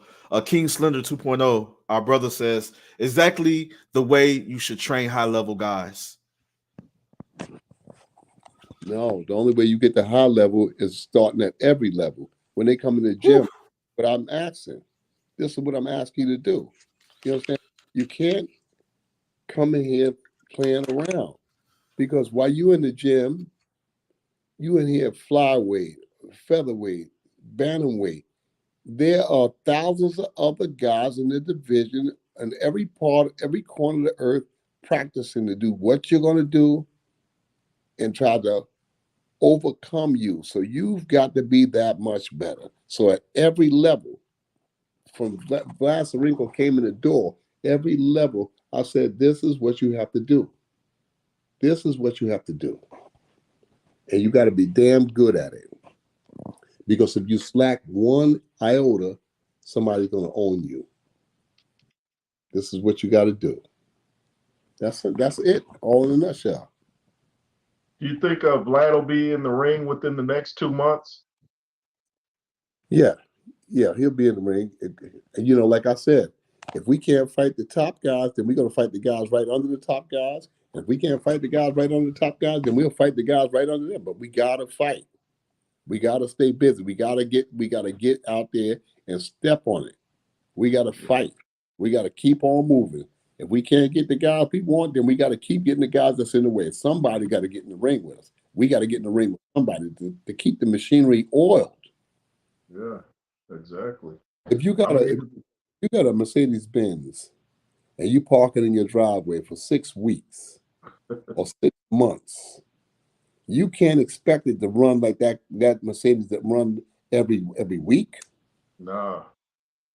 No, it's not. It's just not going to do it. I don't care if you have the same tune-up, the same gas, everything. It's not going to run the same way because you got one sitting in a parking lot for 6 weeks, 6 months, and then you got a guy that's going every day. This one that's going every day is going to be adapted to the road, the conditions. They ain't gonna miss a beat. It's going to run differently.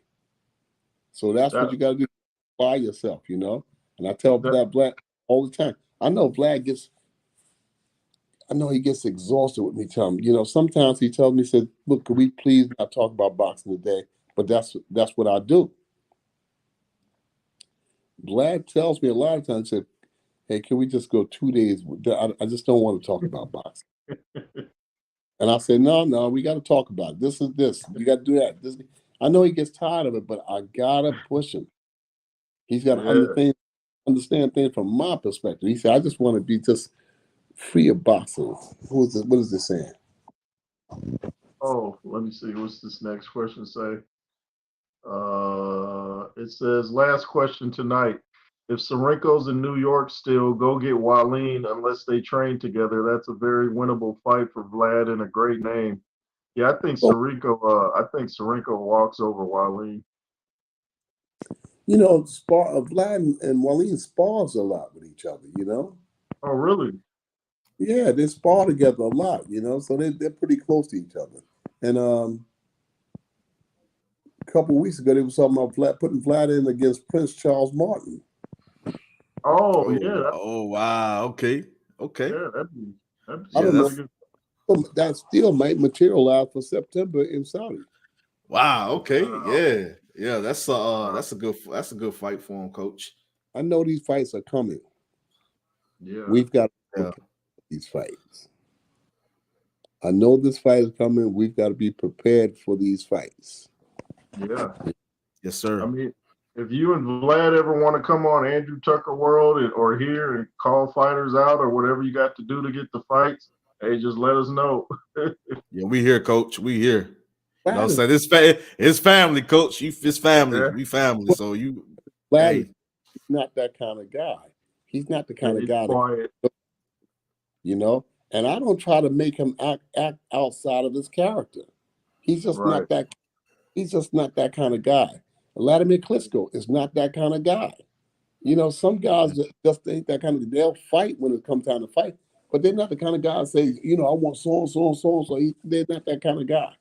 So and that's what I was saying, Coach. It goes back to because you can say that too. Also, it's like that with a lot of Asian fighters. You know what I mean? Versus European fighters. So it's like they were very respectful, Yeah. honorable, nice guys. Amazing personalities, good bright sense of humor.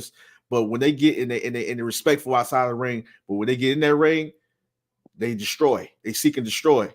You see Manny turn to a whole nother monster jumping into that ring. But I'm talking about a beautiful personality outside the ring. Lovable guy.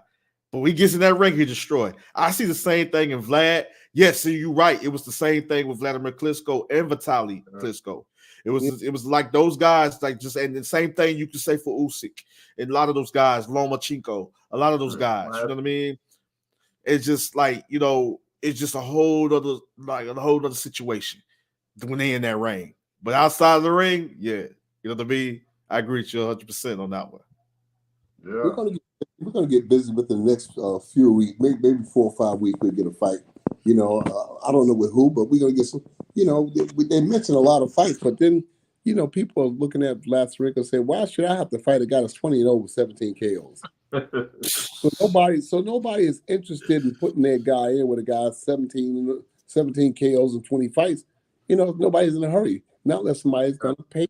The Saudi people right now are the ones saying, we're going to invest. I saw where they said the Saudis were saying that we can make the Davis Inu fight. Oh, wow. Oh, wow. What? I just saw that. The Saudis said we can make the Davis Inu fight. I don't know how they're going to do it because Inu is a little guy. Yeah, like that was my whole thing too, Coach. Like, I mean, you talking about a fighter, you know what I mean? Undisputed, at 122 pounds. I feel like all the way up to, and is they talking about at 135, Coach, coming way up to 135? I think that leap is just not, I mean, Coach, that's just too much, Coach. Like, I mean, the best thing, and then Davis can't get to 127. He can't do that. No, not at all, Coach. He would not be able to make that. Davis can't even get to 130. Yeah, I was gonna say 130 is hard for him to hit 135 and all that. Yeah, he struggled with 130. I don't know how they're gonna make that fight. I don't know. Yes, Coach. All right, guys. That's it. All right, Coach, man. Respect to you for coming through, man. Yes. God we willing, got to do it again after the fight. All right. Okay. All right. We could do that there. Much love and respect, Coach. Yeah, love and respect. Peace, brother. Thanks again. Yes, sir. I'm out. Later. Okay. Have a good night. Good night, Coach. Thanks. Great questions from the chat. Andrew Tucker came with the fire as usual.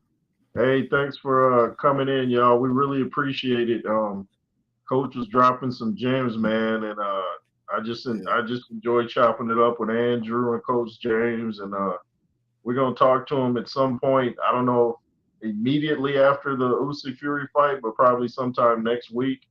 So, or maybe it will be right after. But any last words? I believe so, bro. Because we gonna be turned up after that. So I know Coach probably gonna come through, and we set it up, and we gonna talk because we gonna have a whole lot to talk about after this, bro. You know what I'm saying? And I put in the private chat, big bro. I don't know if you know how to go and look at that. You know how to check the private chat, but I put this was a classic, man. I mean, I saw the this is I a classic, man. This was a classic, man, and I just know that I'm like Coach was telling us, man. Like I feel like if they can do even just that Prince Charles Martin fight, I love that. I love that for Vlad, bro. I would like that would be because I just say always your fighters will always, and I know fighters even appreciate it when they be able to have caliber fighters, former champions with the experience like a fighter like that. Because you see, he tested Big Baby. Charles Martin tested the mess out of that boy. Yeah, you know what I'm saying? And I knew it was gonna happen because I was like, just the experience, the caliber of fighter. We was talking about this, big bro. Like we were saying this before the fight, like we were saying this a whole lot before the fight. And I was like, boxing, man. Yeah, We like so. we know our sport. Yeah, man, like and even you're a little more than me over me, and it to a certain extent. You know what I'm saying? As far as the generation, the generations that I say two before me, Yeah, or you could say probably one, but so that's why like I listen to Big Bro, and Big Bro will bring up certain fights. I have to go back and see what Big Bro talk about. Like, oh, Big Bro talk about. Let me go check. yeah, Let like me see. Coach James bringing up fights. I'm like, I gotta go check that out. So it's Yeah, like you we see what I'm all feed saying? off each So it's just other. like, and this is like me and you are closer, like into generations, but like it's you can Yeah, say in a way slightly three different generations. You know what I'm saying? yeah, yeah. Coming Because together. yeah, because like Big Bro, you a Gen X. You know what I'm saying? Yeah, Like I was close to a Gen X. I'm like the older millennials. You know what I mean? right. And Coach is this. Shoot, is he like up? Is he the solid generation? Is he part of that generation, the solid, Wow. or is the Um, solid generation? man, I'd have to look that up, bro. That's a good question. I know they come before the baby boomers. I think I'm Yeah. saying it right. Yeah. When were the baby boomers? Man, when were They were. I know they. I think it's still from the 40s to the 60s, I believe, if I'm not I think mistaken. my mom was a baby boomer, and she was a little older than Coach James. Your mom was. Yeah, No. Hold on. Wow. Mom looked so young, bro. yeah, man. She Yeah, was so young looking. I didn't know that, bro. Wow. born in '44. Yeah, Wow. Okay, so she'll on my uncle.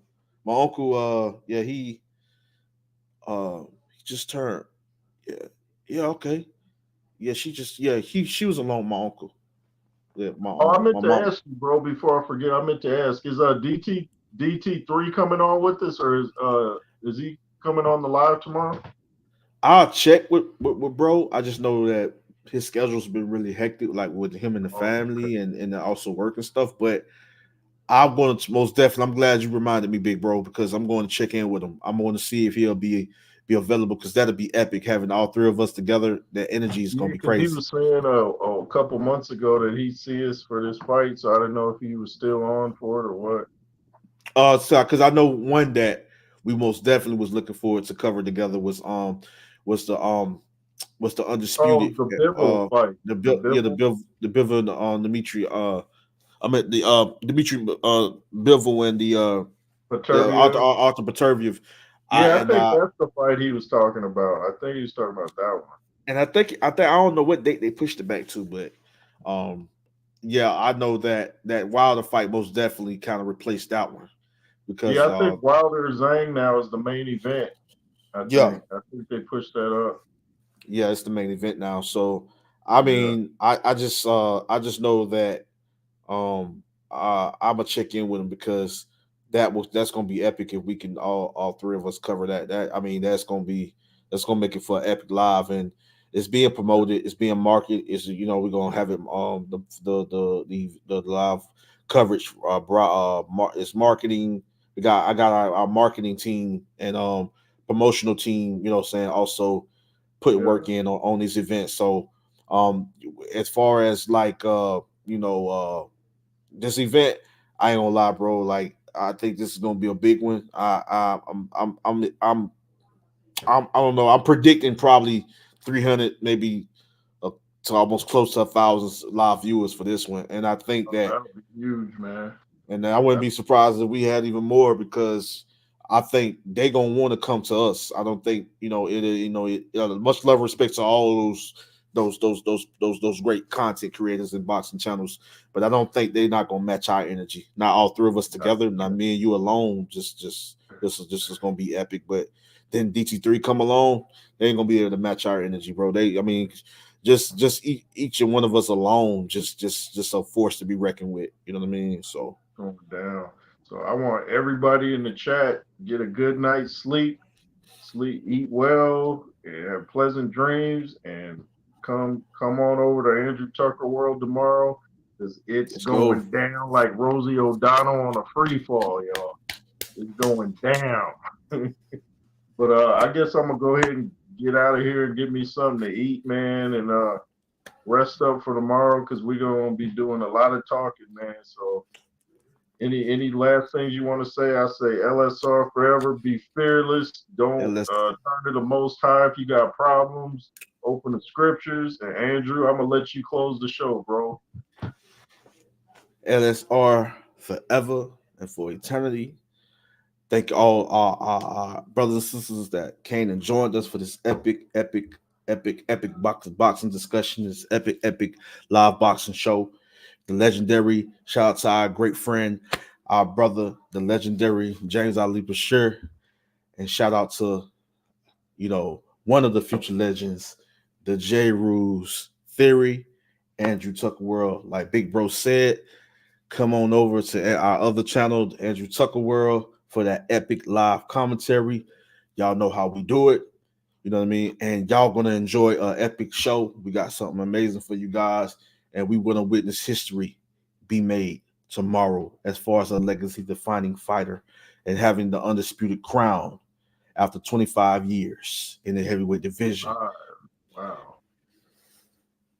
I love you, big bro, and thank you, man. This has been a blessing and an honor having me on, man. On this amazing, awesome platform. Like I'm a big fan. I could be the number one fan, but we got bigger things, man, and bigger events and a lot of blessings coming our way. And so we got more. Y'all stay tuned in. Y'all destroy that like button. Y'all share this. This is classic only on the J. Roos Theory, man. Y'all make sure y'all subscribe. Tucker, you see that military shirt? That's for the Tucker Army. Y'all go subscribe. If you haven't already, join the Tucker Army, become a member. I want you guys to show him love. Puts out videos, great energy. He knows the sport. So, and shout out to King Slender. You asked some great questions, and everybody else in the chat. Shout out to Brandy Wine in the building. Hey, man, much love to everybody. And yeah, I said I was gonna let you get the last word. So go ahead, man. Hey, man, y'all continue to show love to this family, man, and to our amazing communities. And we're gonna continue, man, to give y'all, say epic content and also real true boxing content. You know what I'm saying? And as us being the pioneers of this game, the best is yet to come. I'll leave it at that. All right, y'all. See you tomorrow, Andrew Tucker World. Head on over. Peace. Peace.